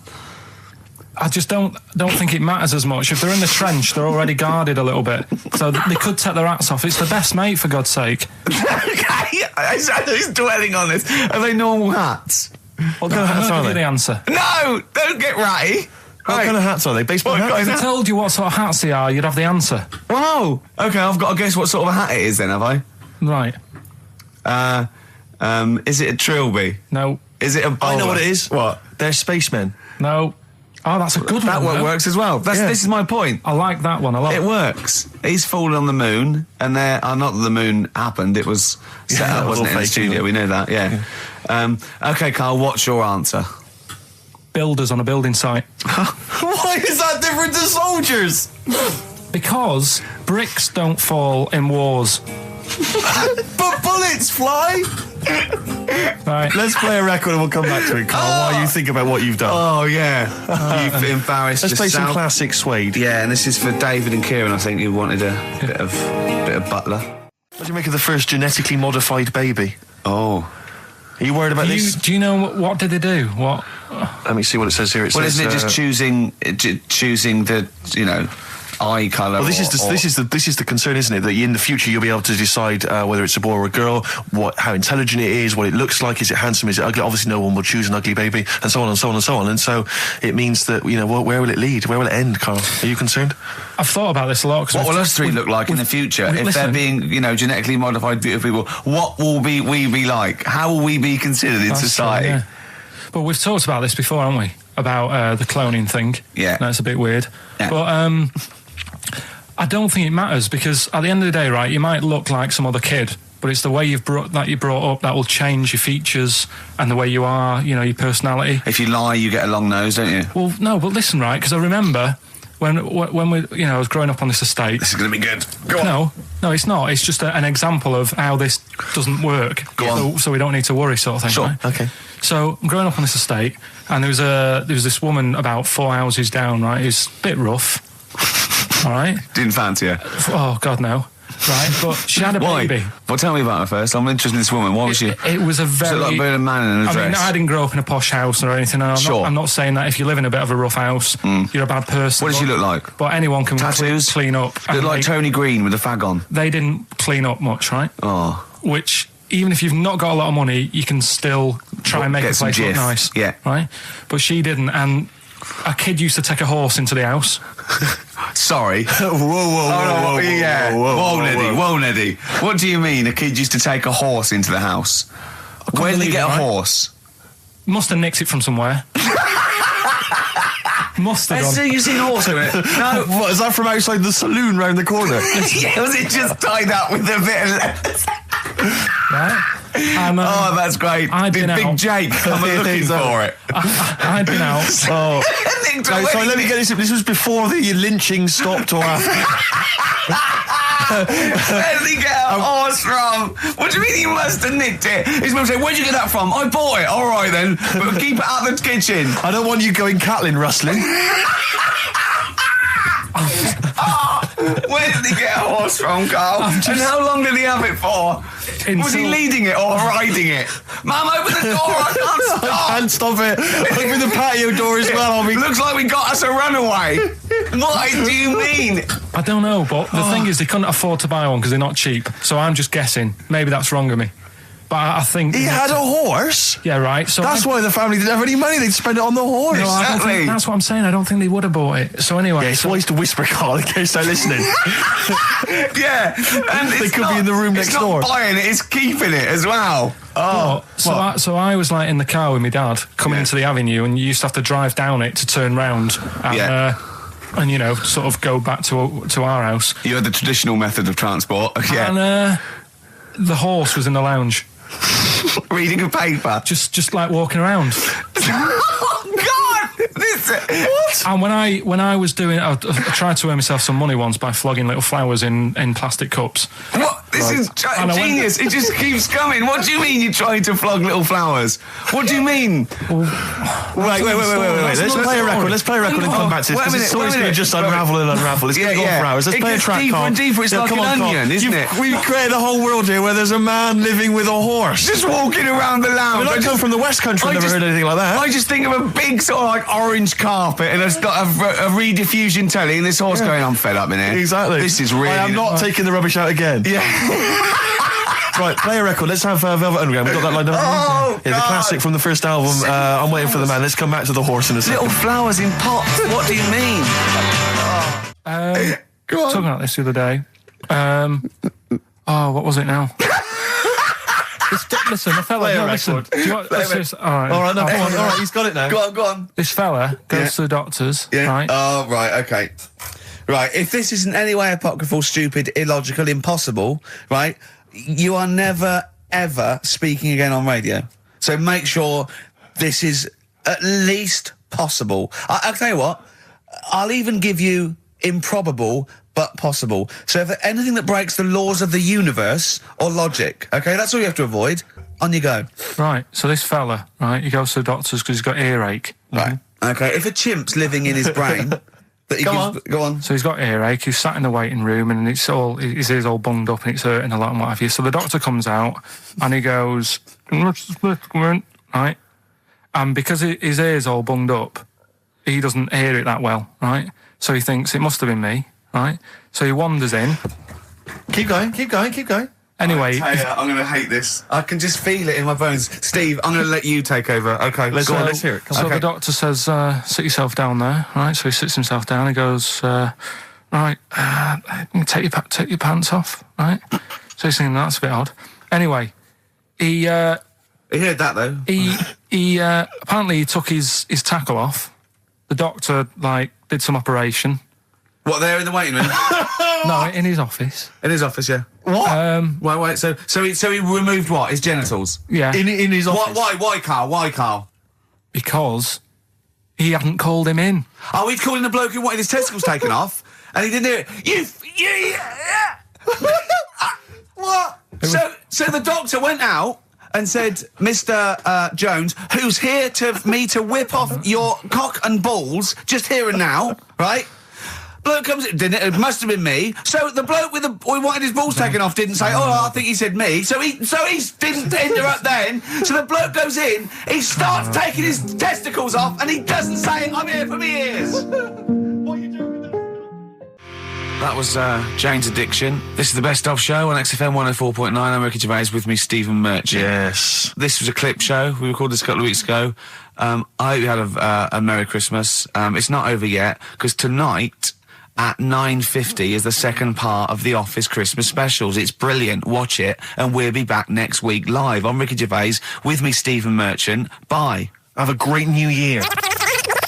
Right, next one. Which one's the next one? Oh, what about your paper round? Right, the paper round one. Paper round, I'd still say it's the best job I've ever had. And he means it. No, I really enjoyed it. It's like, you know, you don't have to work with anyone else, right? So you make your own rules. Just think of that. You know, you sort of You're around, spreading information to people. Vital information. Giving a service, and no one else is around. You know, you can just do what you want and think about stuff whilst you're cycling around on your bike. It's really good. Yeah. So anyway, imagine the stuff he's thinking about when he's riding around his bike.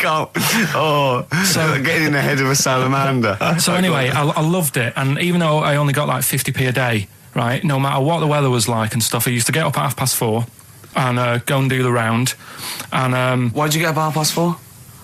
Because I wanted to watch the Pink Panther at 5:30, so I wanted to get me paper round done. I said, why didn't you watch the Pink Panther? And then he went, I can't sit there thinking I've got my paper round to do.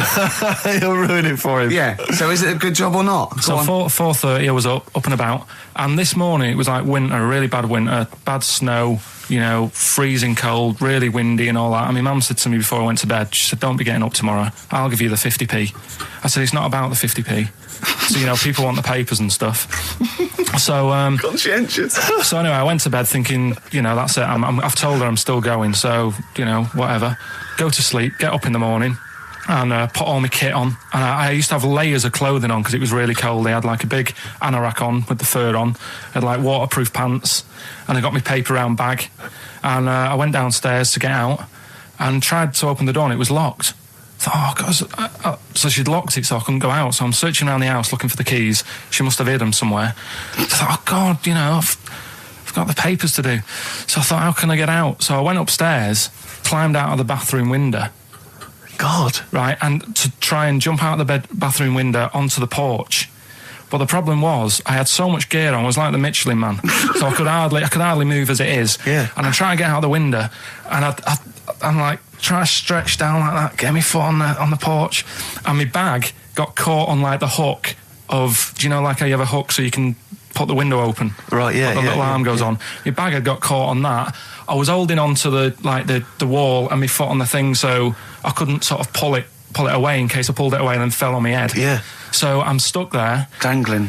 My dad comes back from working nights. Yeah. He thinks I'm a burglar. Gets out his gun. So he's shouting and stuff, going mad, and going, Dad, it's me. And he had to give us a hand using a... He's heard that wily trick in Manchester before. He had to help me using a washing prop thing, a big stick. What did he do? Well, he said, just hold on for your dear life, and I'll sort of push the paper bag off the hook. Why didn't he go upstairs and sort it out? It was at that point where I was in the middle. There was nothing you could do. Do you know what I mean? It's at that point where you've just got to make a decision. Yeah. And by the time you go upstairs, who knows what might have happened? Sure. Do you know what I mean? You've got to act there and then, don't listen around. Yeah. So and you could hear downstairs, now here he is, the Pink Panther. Yeah. Dad! Pink Panther. Hurry up. Panther. Ever so pink. Oh. So that was close to death, because I must have been about 30 foot in the air. So, to cut a long story short, he gave me about 4 or 5 near-death experiences, and he went, and the whole point of this, he went, so that's why I think I'm going to die of something horrible, like cancer. And I went, why? He went, right, you ready for this? Yeah. He said, well, I don't check my balls. Wait.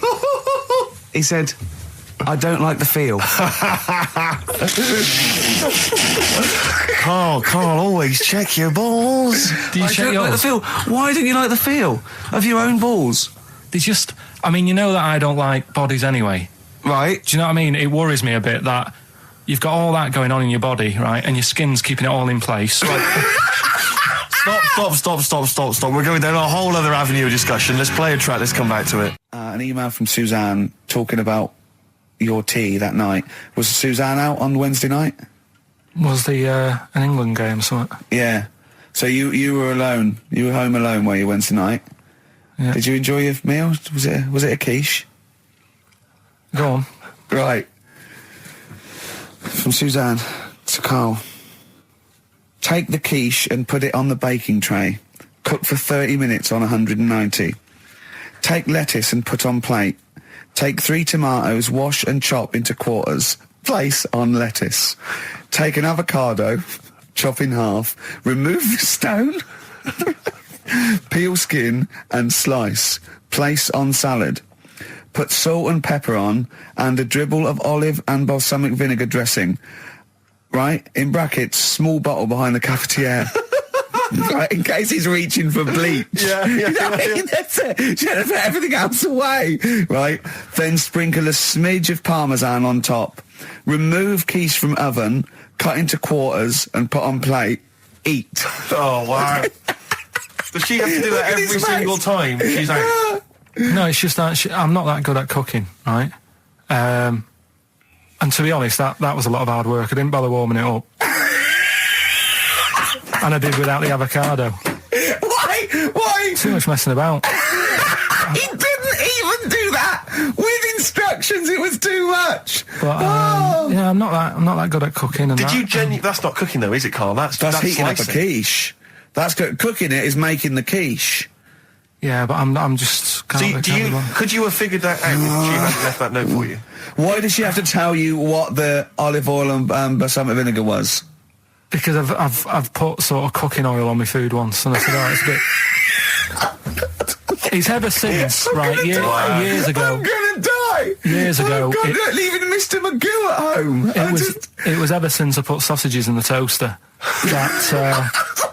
What do you mean? I nearly set the flat on fire. Because, do you know, like, when you're grilling food in a pan and all that? Yeah. Sort of sausages spit and it goes everywhere, doesn't it? And it makes everywhere greasy. In the toaster. So I thought, well, just want to warm them up. Yeah. Put them in the toaster. Yeah. What happened? And she sort of caught... They got stuck and it's got caught on fire, I imagine. She came in just as I was sort of plunging it, and might have came in from work. She said, what are you doing? I said, I'm in sausages. Well, the oven isn't on. I know, they're in here. What, you turn it off? Panicking and that. But I've never been into it. I've never been into cooking and that. At school and stuff, I didn't bother doing it. Oh, every time Suzanne comes home, she must think, please be the house still there. Yeah. Please not let me hear a fire engine as I come round this corner. Oh, God. She comes and goes, oh, God, thank God. I bet she's always happy to see you when she gets home and you haven't burned the place down or introduced some howler monkeys or something. Unbelievable. What I find extraordinary is there are people who are in sort of care in the community who don't need instructions on how to prepare food. Oh, they do. They can do it. Yeah, you show them once. Yeah, they they've learned it. Whatever you do, don't put sausages in the toaster, Johnny. Do you know what I mean? Yeah, and they've learned it. They don't put sausages in the toaster. Yeah. What did they put their fingers in? But, yeah. Rick, I had for Christmas something which I think might excite you and interest you, because I know you're obsessed and interested by facts. Yeah. Don't fiddle with the microphone. Well, I was just looking at what it was underneath it. So this is a book, it's just facts and trivia. It's edited by Sir Isaac Asimov, who I think's dead. So I don't know when my parents bought this book. I assume it's sort of from a second-hand shop or something. Right. It's quite long, but I got it for Christmas. I keep meaning to bring it in, because generally the facts are quite sensible in here. And I like to think if Isaac's been involved, they're probably substantiated. It's not like kind of just this nonsense on the web. I think that this is probably... Or up in Greg's The Baker's that Carl gets most of his facts from. The ancient Egyptians trained baboons to wait on tables. Carl, fascinated. Brilliant. That's fantastic. But what my point about that is, why did they stop? Yeah. It's a genius idea. Would you not want to go to a restaurant where they had baboons serving? No, I'll tell you what happened. So it might have been like the Planet of the Apes, and they sort of rebelled. One of them could talk. One of them could take his order. And one day went, do you want fries with that? And the bloke got really annoyed and said to answer him back. And then there was some sort of rebellion. Right. The Planet of the Apes isn't true, is it? It's not a documentary. Right, okay. I wonder, because what I like the idea of having baboons is the fact that I reckon they're, like, I have difficulty, and I'm sure you do, Carl, like working out that sort of 10%, you know, on a bill. Yeah. I reckon baboons would find that particularly hard. I reckon you could get away with under-tipping them all the time. Yeah, exactly. Just not leaving enough and just legging it.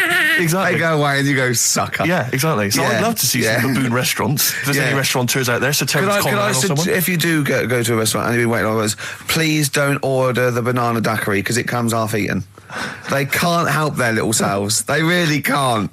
They're okay with, like, you know, beef and steak and chips and all that. But there's a little bag. I go, do you buy? Can you imagine that? The baboons serving at waiting tables. It's genius. Just stop to think about that. It's absolutely incredible. Yeah. It's absolutely dynamite.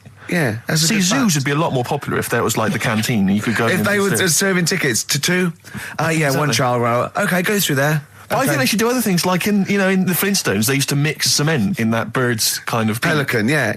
We should start doing that again, because that also happened in ancient times. Yeah, exactly. According to the Flintstones. Yeah, before they had proper cement mixers, that's what they did. That was how they did it. Definitely. Carl's all flustered because there isn't a record set up, and he's getting all tizzy. He's been more worried about his competitions than sorting out putting records on ready. What? I'm after Steve's Song for a Lover. Well, I'll tell you what, why didn't you carry on with your educating Ricky section? I'll have a look on the We'll keep it going, Steve. Yeah, Cover. Go on then. Right, okay. We've had a few emails. Anyone got it right, Carl? Anyone got it? Ricky, educating Ricky, that's the final one. We've got to get that out of the way. We've got to get Rockbusters as well, though. We can do that at the end. We can win. Go on then. But we've only got 5 minutes left. Come on, just do educating Ricky. Right. God. The last one that we haven't done is he's a bit of a nuisance. Go on then. Again, not really that interesting. Thanks. Telling you this one because come on, just honest, do it or do it now. Steve, how we doing? Look, no, never mind that. Look, just tell me what that means. Oh, he's a nuisance. Oh, this is so annoying, Carl. I'm going to go mental. Right, talk. Right, listen, I'm just putting this in here, right? Right, nuisance is a bit of a nuisance. Yeah. Apparently, the old fella who used to hang people. 1800s. Yeah. He used to be able to tell somebody's weight just by looking at them. Right? That's a bit of a bonus fact. We'll be the judge of that. The thing that I wanted to tell you is money for old rope. Do you know what I'm saying? I can't even be bothered. Yes, you're going to tell me now. Come on, Carl. Right, I mean it. Basically, money for old rope came from the... right. What was all that about? He can tell someone's weight. What was all that bonus for? fact. And blind blessed, shitting himself. What are you... What? Look at you... No, tell me that now. You nearly made me swear then. I'm getting really annoyed. I'm getting really annoyed now. Tell me this back, Carl, or I'm going to go mental. Come on, Carl, time's running out. More that people years ago, when people used to be hung, right? Right. If you didn't like the person who's been hung, you'd go, God, I really don't like him. And so you never forget the time. Because if they're being hung, we take that as read. Yeah. So they never forget afterwards to get the hangman to get the rope and to cut it up into little pieces, and he'd sell them. He'd sell the little pieces of rope to people. See, Carl, that's the most interesting thing, if it's true, that you've come up with. Right, okay. And so so they sell the rope? They sell the rope, and it's money for old rope. Money for old rope? Meaning, like, God, it's easy to make money, that all they have to do is cut it up and sell it. I'm cynical. I'm not so convinced. Right, listen, we're really tight. We haven't even got time for a last track. We've got an ad break and we've got to give out... Okay, give the answers then. This is ridiculous. XFM 104.9 of a Saturday. Ricky Gervais with me, Steve Merchant. Hello there. But we're not here. No, we're away. So this is the best of, and I hope you're enjoying it. We certainly are. Right, is this talking about diets and stuff, right? Go on. They've come up with a drug that they tested it out on a mouse, right?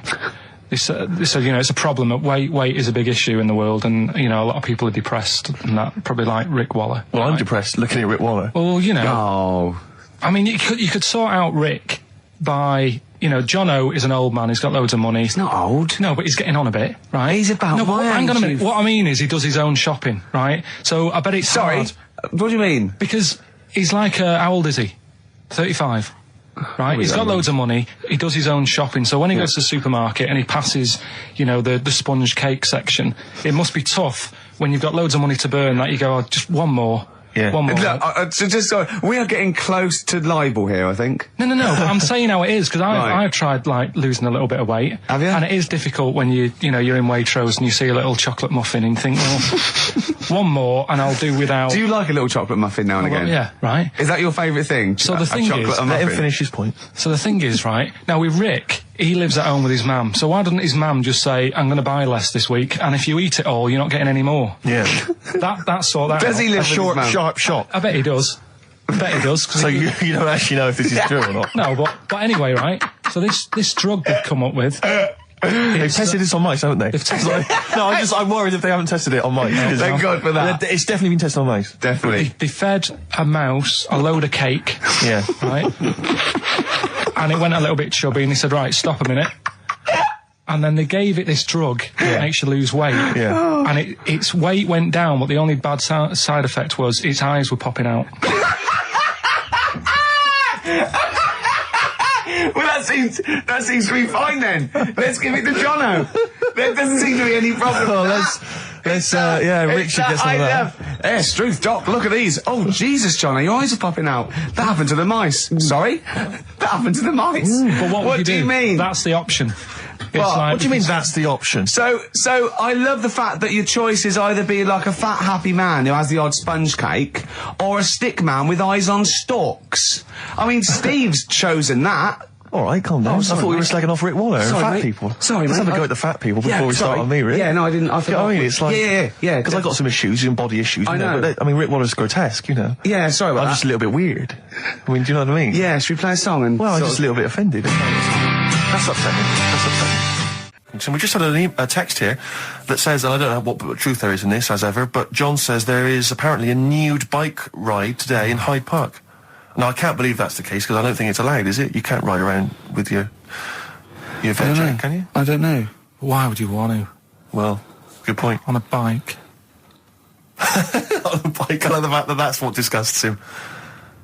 I want. Do you know what? If we did appeal for a nudist to call in, I'd want a very specific sort. I want a German nudist, a middle-aged man called Helmut. Okay. If there is any, or the closest one to it. So I want a middle-aged man from Germany. If your name is Helmut, you're in. But I'll accept Hans.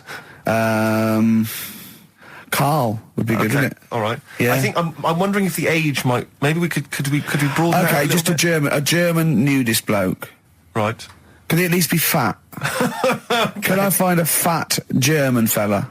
If your name's Helmut, we're going to give you a big prize. Yeah. But, any fat German fella who likes to get his sausage out. Sure. Okay? It's sauerkraut.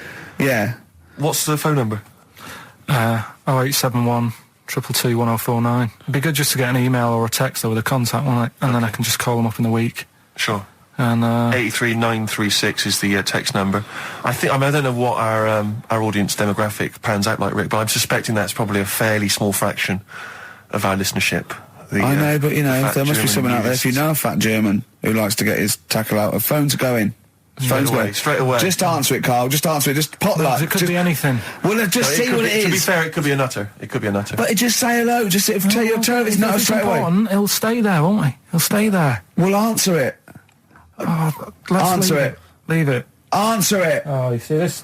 It's gone. It's gone. There you go. He bottled it, so just as well. Well, you took too long to answer it. There's a vicar in Australia who started sort of doing his services and all that in nude. Hot, isn't it, out there? Yeah, Where'd but you get the churches aren't. Churches are pretty cold. It was on some website. Of course it was. Yep. Just saying about a vicar and that who's there's a lot of nudists and that who want to get married. Do it, don't mess about with the wedding dress and that. Just snip up. Cheaper, isn't it? Well, I suppose it's so. I suppose if you believe in God, you believe that that's the way to be, innit? Because Adam and Eve and that. Yeah, but then in Adam and Eve, the shame made us dress up, didn't it? Yeah. Eating the apple and things. Yeah, but God didn't want that, did he? No, he wanted to see it all. He was loving it. He was having a whale of a time getting a life full of all of that, and then the snake said, cover yourself up. Stitched him right up. Just like, for example, that's why your balls are on the outside. Because the cells have to be a certain temperature to survive. I don't know if it's the sperm or Sertoli cells, but they have to be a couple of degrees below body temperature. Otherwise, they'd be in a nice cage and we wouldn't get kicked in the nads. What do you mean? That's why your testicles are on the outside of your body. They have to be a couple of degrees below body temperature. Yeah, but it's not... That isn't why they're there. You see, this is like the chat we had last week about the giraffe having a long neck. What do you mean? They're there because that's where they happen to be. They didn't go, right... Well, that's what evolution is. It's a selection process. It's not a will. The balls didn't say, look, I'm too hot, let's get us outside, let's get outside of here! All right, hang on a minute then. What? So a little man monkey, right? Theirs are in the same place as ours. Yeah. But they're walking around naked, so it could be anywhere. They could be, like, on the back. It doesn't matter where they are. They call it... Well, they could be on the back, yeah. So why aren't they? This is a completely different... Steve! You started it! I washed my hands of the whole affair. And we're not only back to balls, but we're back to monkey balls. Yes. In one thing from about parasites, we're back to monkey ball news. Yeah. How do we get back to chimp testicle news? All right then. So this worm's in a fish. Yeah. It's like a little platyhelminth. I think it's some sort of. But what I mean is, why are they about? What do you mean? They Why? evolved. But why haven't they died out? Because they're very successful. Yeah. What do you mean? Yeah. What do you mean? Yeah. Tell me the brain event that made you say yeah in that 1 second gap. Because in a way I don't get it, and if I think about it too much, it hurts a bit.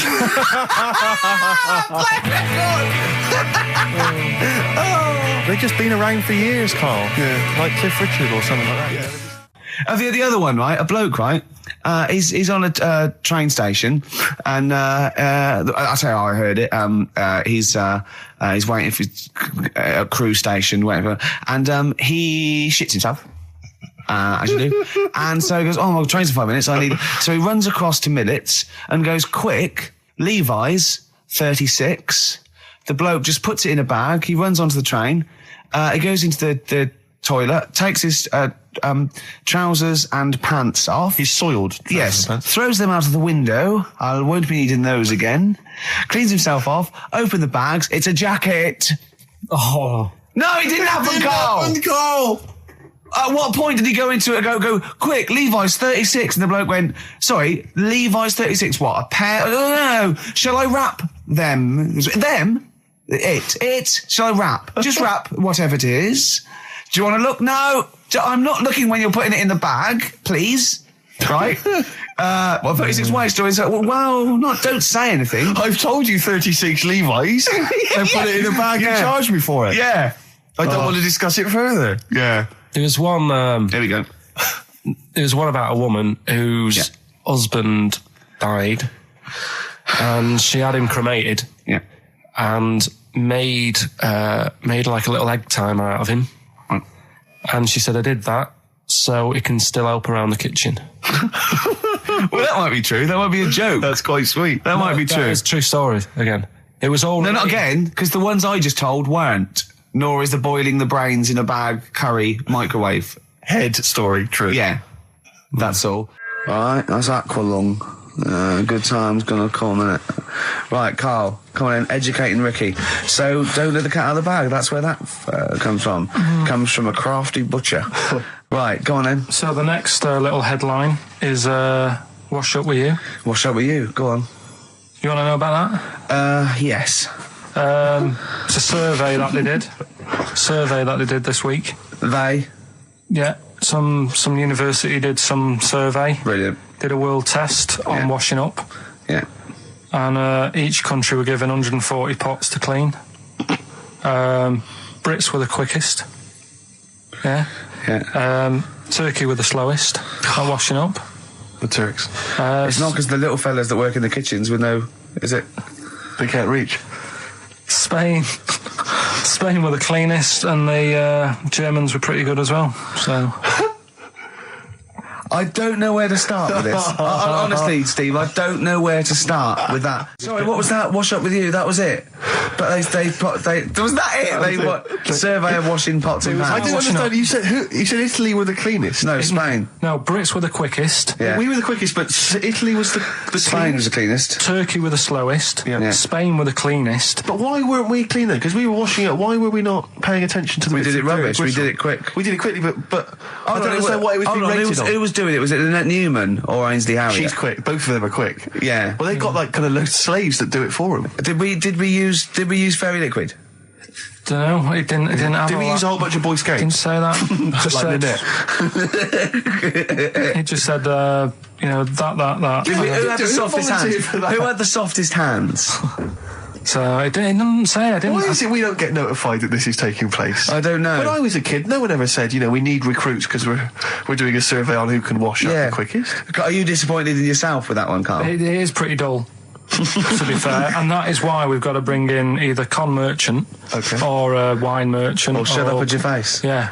Would you be able to, if I put you on the spot in the next, after the next record, would you be able to give an example of how con merchant would work? I mean, is there something you could do just to sort of experiment? Should we play record? What do you reckon, I can do better than that. What? Ads. Go on. Oh. Well, if you've just tuned in, it's XFM 104.9. You've got that bit right. Ricky Gervais show with me, Stephen Merchant. Hello there. Carl is actually in a little booth. We're not in the studio, you see. This is pre-recorded. We recorded this last week because we're away. And it's sort of like the best of the last 3 weeks since last time we were away when we put out the best of. What was that one you told me about with the porn? That was a good one. Oh, this was fantastic, right? Right. There was this. Sorry, can I just check now? We're just remembering classic episodes of the Tales. No, this is important. Well, I saw one, right? I saw one on Tales Unexpected, right? And it was these two gents. What they used to do, they look down the obituaries and they'd blackmail the wife or the son of a dead eminent person, like it might be a priest or a doctor, something like that, and they'd go and they'd say, he bought some erotic stuff from us before he died, and he owes 100 guineas and all this sort of stuff, and they'd pay up because it'd be so embarrassing. They just didn't want them, so they'd just pay him, right? And this one bloke said, who are these people? I'll meet with them. And he goes round there, and they go, your father. He goes, my father could not have bought any erotic material from you. They did it. He goes, he couldn't have. He's blind. Right? And that was the twist. And Carl went, so it was magazines, not videos then. Yeah. Now think about it, Steve. Is that so stupid? Well, presumably it was set in olden times because professional pornographers don't tend to call it, erotic material. Yeah. They tend to call it, juicy jugs or whatever. But more than that, I don't understand how a video is going to be any use to a blind person either. I know that you can hear the sound, Carl. Look at him nodding like he's caught me out. Yeah, what sound were you hear? Do. Your meter needs looking at? Yes. Cut. What's then? What's that? Then it's just noises, isn't occasional groans. Yeah. Right. You could listen through the wall at your neighbours. He does. I mean, that's why I save a lot of money. But I thought you were going to point out, Carl, that they could have had a Braille porno. Now, have you thought of that? Look, feel the lumps on that. Exactly. Think about it, Carl. Think about it. You're excited now. Yeah. Your girlfriend's away, Carl. Yeah, but she's great as only entered the cupboard. No, she's a good-looking lady. I used to sell mackerel. Did you? Yeah, I had a pet magpie. Did you? Called Maggie. Oh, pet magpie. You mean you captured it and didn't let it go away? Yeah. Can't have a pet magpie. But then it got really vicious. I mean... Well, it was right, let me go. What do you keep it in, a rabbit hutch? No, it flew around, but it used to just, come to me all the time. But then it started pecking me head and stuff. That's not a pet magpie. That's a bird in the garden. No, but I could actually... I could hold it and stuff. It wasn't scared of me, and it knew it was me. It used to come down from, the top... It hated you. That's why it wanted to peck you. Is that... And the other thing... I always remember being younger and walking through the woods to school with my mum, and I was chasing a butterfly, and she said, "Oh, don't do that, Carl." And I said, "Why?" She said, "Because they only live a day." I said, "Oh, all right, I'll get a dead one in the morning." That's genius. That's great. That's quick thinking, isn't it? Oh, that's sweet. Let's play a song. Oh. XFM 104.9, I'm with Gervais, with me Steve Merchant, Karl Pilkington. Steve. Well, we were talking about the news just now, and there was a story I heard in the week. I think it was on the radio, and I don't know all the details, but what I heard was that a number of, I think it was Falkland, maybe Gulf War veterans were, I think, suing or complaining to the government because they wanted compensation for post-traumatic stress disorder. Now, I don't know all the ins and outs of it, but it seems to me that if you're in the army and you're a soldier, a certain degree of trauma is kind of inevitable. I mean, after all, if you're any good at your job, you are going to see people getting killed. So I don't understand what the ins and outs of it are. I don't know why. No, when it came back and Tony Blair met him and go, all right, well, not really, no. Go on, what's the matter? Well, there was people shooting at us and everything, it was all muddy. Well, calm down, don't cry. Well, I will cry. There was a drill sergeant just kept shouting, saying, "Look at you, stupid boy, where's this gun's not clean?" I just cleaned the gun and it was fine, and now he's telling me to clean it again. Yeah, and the boots, they were shiny. Fine, he was he's got to do that, it's more distant. His neck was as big as his head. Well, yeah, but you don't know what they, I don't know what the ins and outs of it are, but... what you got to do is make sure you know what you're going into. That's what I do. You got to check the small print. So if I was, going over to like the Falklands or, the Gulf, I'd put my hand and go, will it be horrible? And I go, you at the back, yes? Will it be horrible? It will be horrible, yes. It will be horrible. There will be shooting and lots of death and everything. I go, right, I'm not going to go. And they go, okay then. Okay. That should be fine, yeah. Should be fine, yeah. Just like that. Is anyone else scared about this? Pretty much all of us. Okay, then we won't send anyone then. Exactly. My brother went into the army, right, because he couldn't get a normal job. And my dad said, if you don't get a job by such a date, that's it, son, you're going in the army. And, so when was the Falklands? Was it about 81? Right, and he joined back in like 81 or something. And he I don't know, he was in Aldershot or something. Oh yeah. And he wrote back to my mum saying, a bad time to join, bad time in this.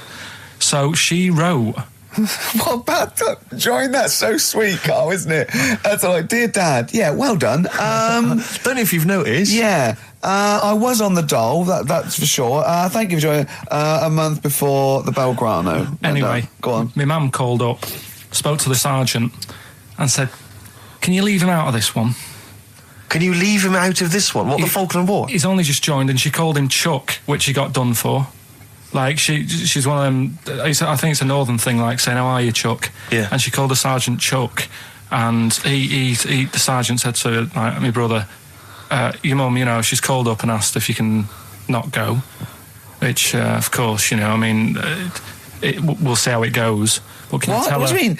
Why did the sergeant even entertain this? Well, Pilkington, come here. Your mum's been giving me a bit of earache. Now listen, tell her I've told you, but can you call her, because she called me Chuck and everything. Can you call her and say you don't mind? Well, not really. Oh, please, because I've promised her say you want to go. No, please, say you want to go. Why was he entertaining this phone call? Because he was new to the army, I suppose. Who? No, I mean the sergeant. I don't know, maybe they do that. So what happened? He didn't go in the end? So he didn't go, no. You can't do it. That's ludicrous. I love it, though. Okay, we went over the top. Pilkington, No, I've got a note. Yeah. Is this really your mum? Yeah. Okay, no, this seems to be in order.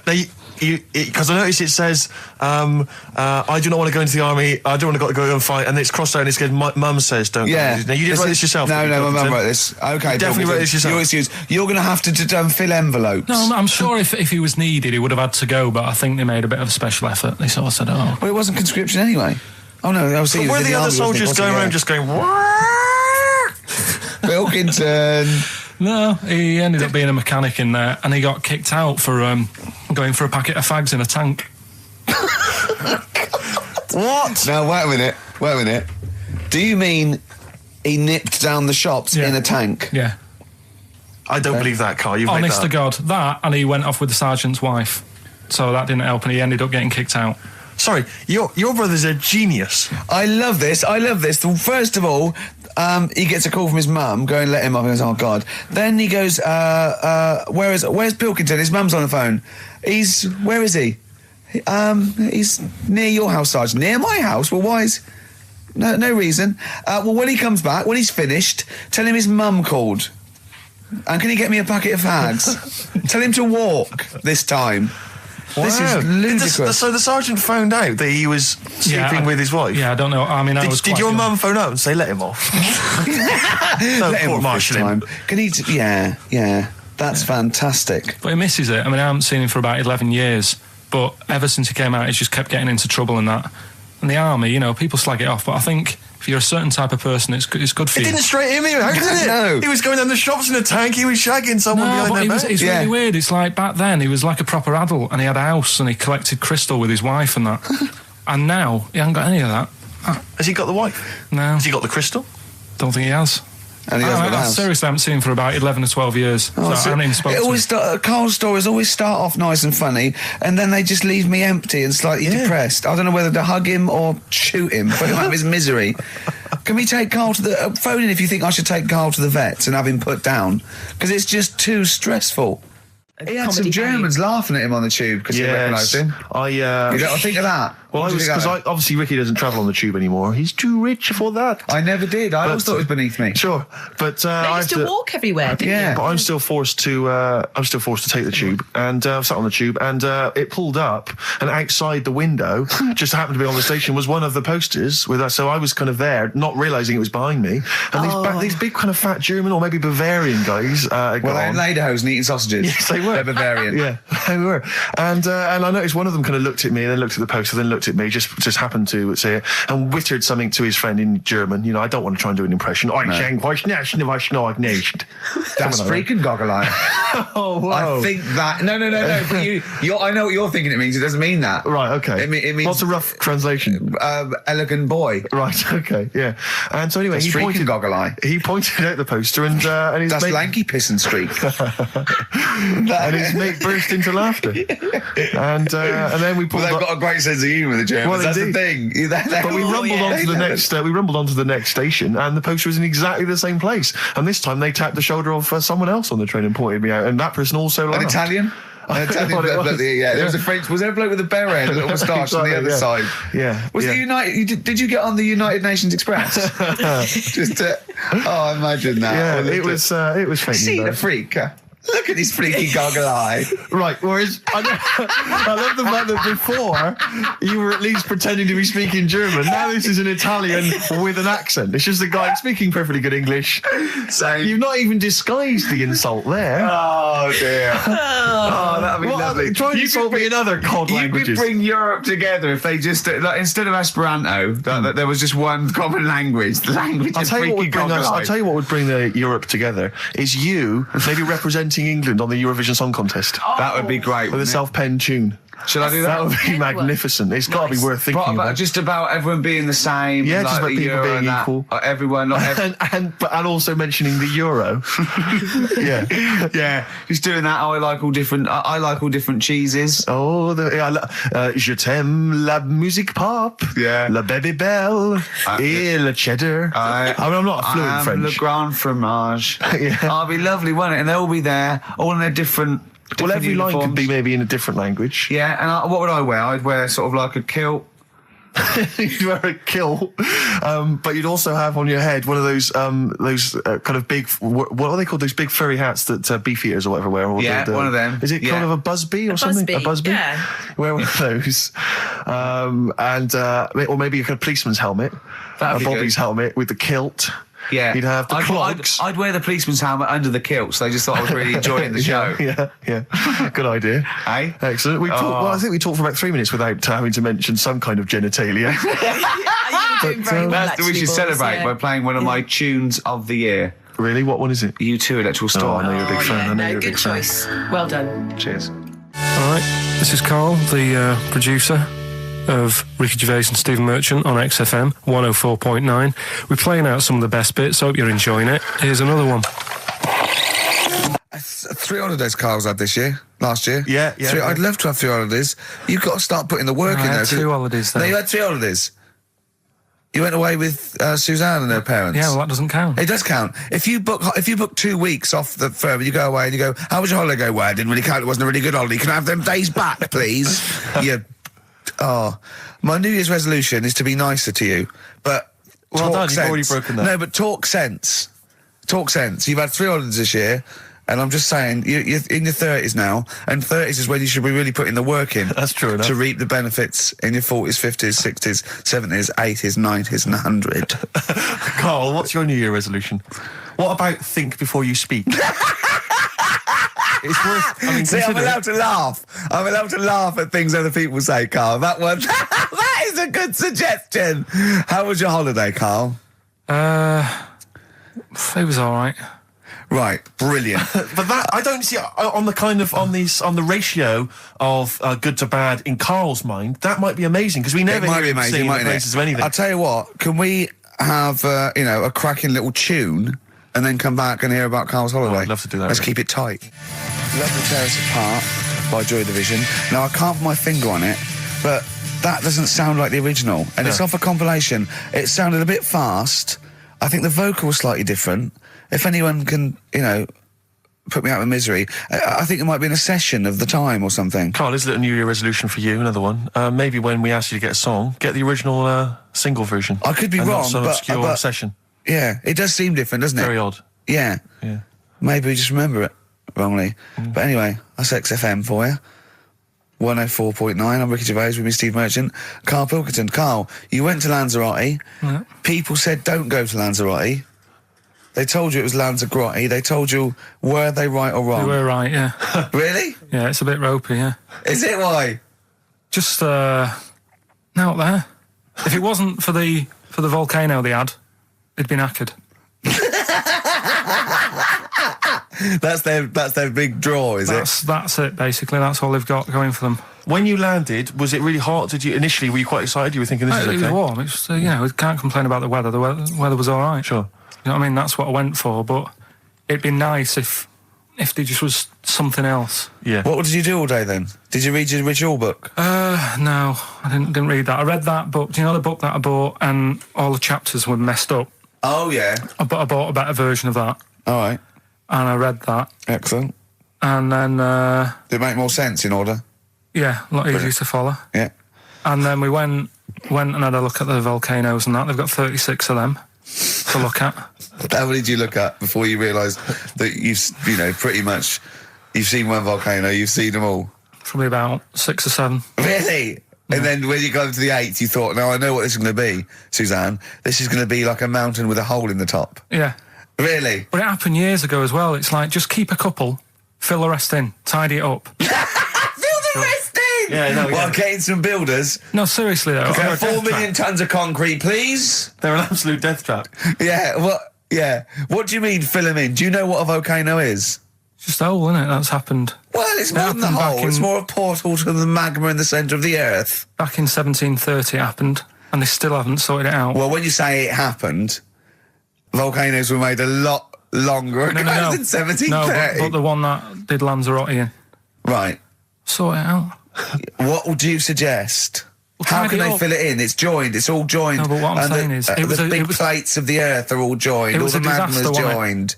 With the trade centre thing, that happened. They cleaned it up, sorted it out, they've moved on. That's what I'm saying. Whereas Lanzarote have just gone, leave it.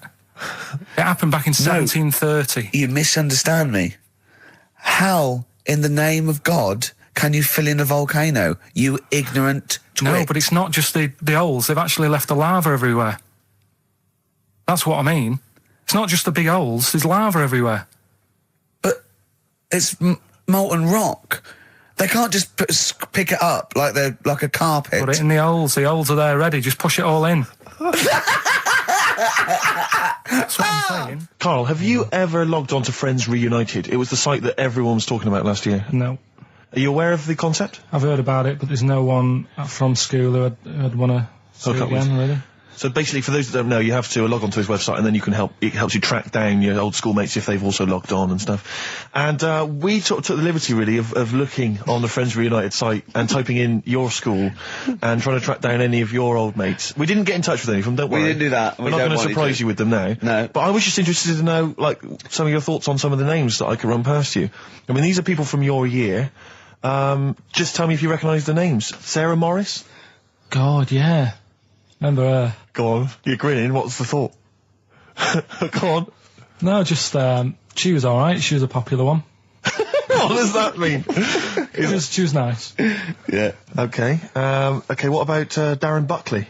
He was one of my best mates. Was he really? Yeah. Seriously? Yeah. What do you reckon he's doing now? Do you still keep in touch?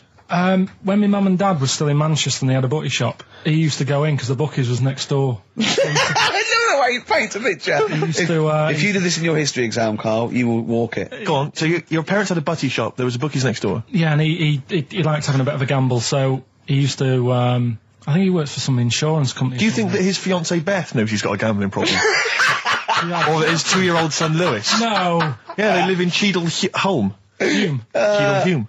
He must be doing well. He's still supporting the Blue Army and frequents the shrine on a fortnightly basis. Funny thing with him is, right, when I used to stay over at his house, and his dad was a copper, and I remember his dad came down and said, right, I want to see you two. I was like, oh God, what's happened?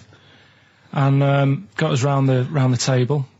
And he said, do you know much about drugs? So we were like, what's all this about?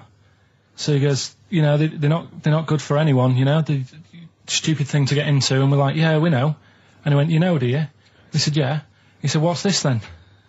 And he'd found something in his bedroom, and it was a Skittle. What, the sweet? Do you know little sweets with the S on it?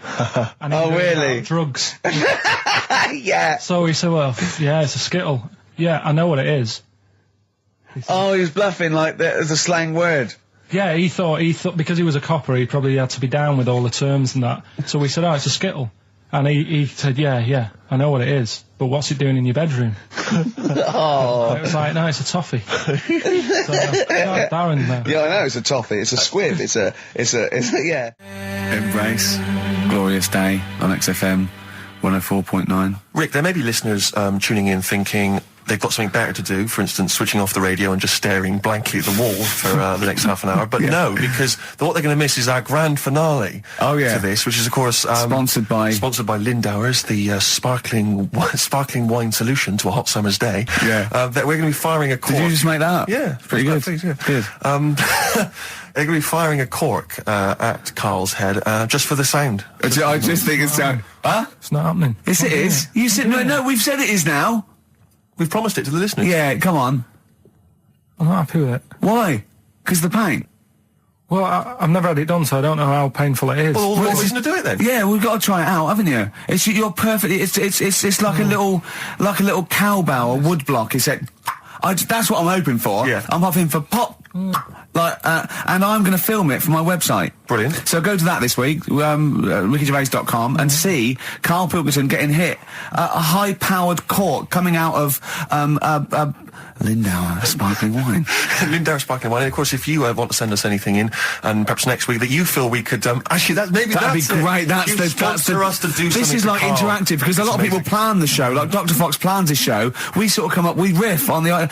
That's a great idea. Send stuff in that we could harm Carl with. Yeah, we harm Carl. We do a jingle. Harm Carl. I've always wanted one of those George Foreman grills. I've always wanted one of them. I know, but that's too much, isn't it? What if we just pressed his head inside it? We'd have to put it on. Put it on. See, yeah. Just squeeze his head inside it. I've got to do that thing with a tea towel one day. You know that thing I did with a tea towel? You put a tea towel around his head, right, tie it. I put a wooden spoon in, and you only have to turn it like a couple of inches, and it kills you, doesn't it? Yeah. It really is, yeah. So we'll be firing a cork at Carl's head. I'll be filming it for the website. So that's coming up about 10 to 3. Look forward to that. Yeah. Do you know what? I'm loving this. This is my. Just being in a room with him. I just can't. I want to squeeze his head. XFM 104.9 playing Green Day. The studio's falling apart. I know, his microphone broke. Mine broke. Rick, I don't know why Lindauer's, the sparkling wine, want to be associated with this shambles of a show. It is falling apart. This is awful, this studio. It's got to be fixed. Right now, Carl, come on here. It's the time where I'm going to let a cork off. Do you want to film this, Steve? Yeah, that'll be available on the website next week, rickygervais.com. So see Carl getting hit. One bloke suggested we leave the metal cap on because it's get a better pitch, but we take the. He's straight. It's dead out. Let's get the camera ready. Get the camera ready. Ready? So if you just joined us, we are using some Lindauer's sparkling wine to basically, what can I say? We fire a cork at Carl's round head. Hang on a sec. Let me just put the headphones on. All right, film this then. Okay. It's in position. Look. Just firing up. Okay, Carl, come on there so we can see your head a little bit. We want to get the noise, the microphone there. Right, ready? Hold on. Good. So you're just doing it. Hold on. Now it's in position. What if it? Ready? Yeah. Oh, God, it... Oh! No! Oh, it's like Jackass. Did it hurt? Behind me. What do you mean, did it hit you? I sort of just... It went off course, did it? Just glanced, did it? Right, Lindauer, you're going to send us 8 more bottles, please. Yeah, so we're going to get this right. Yeah.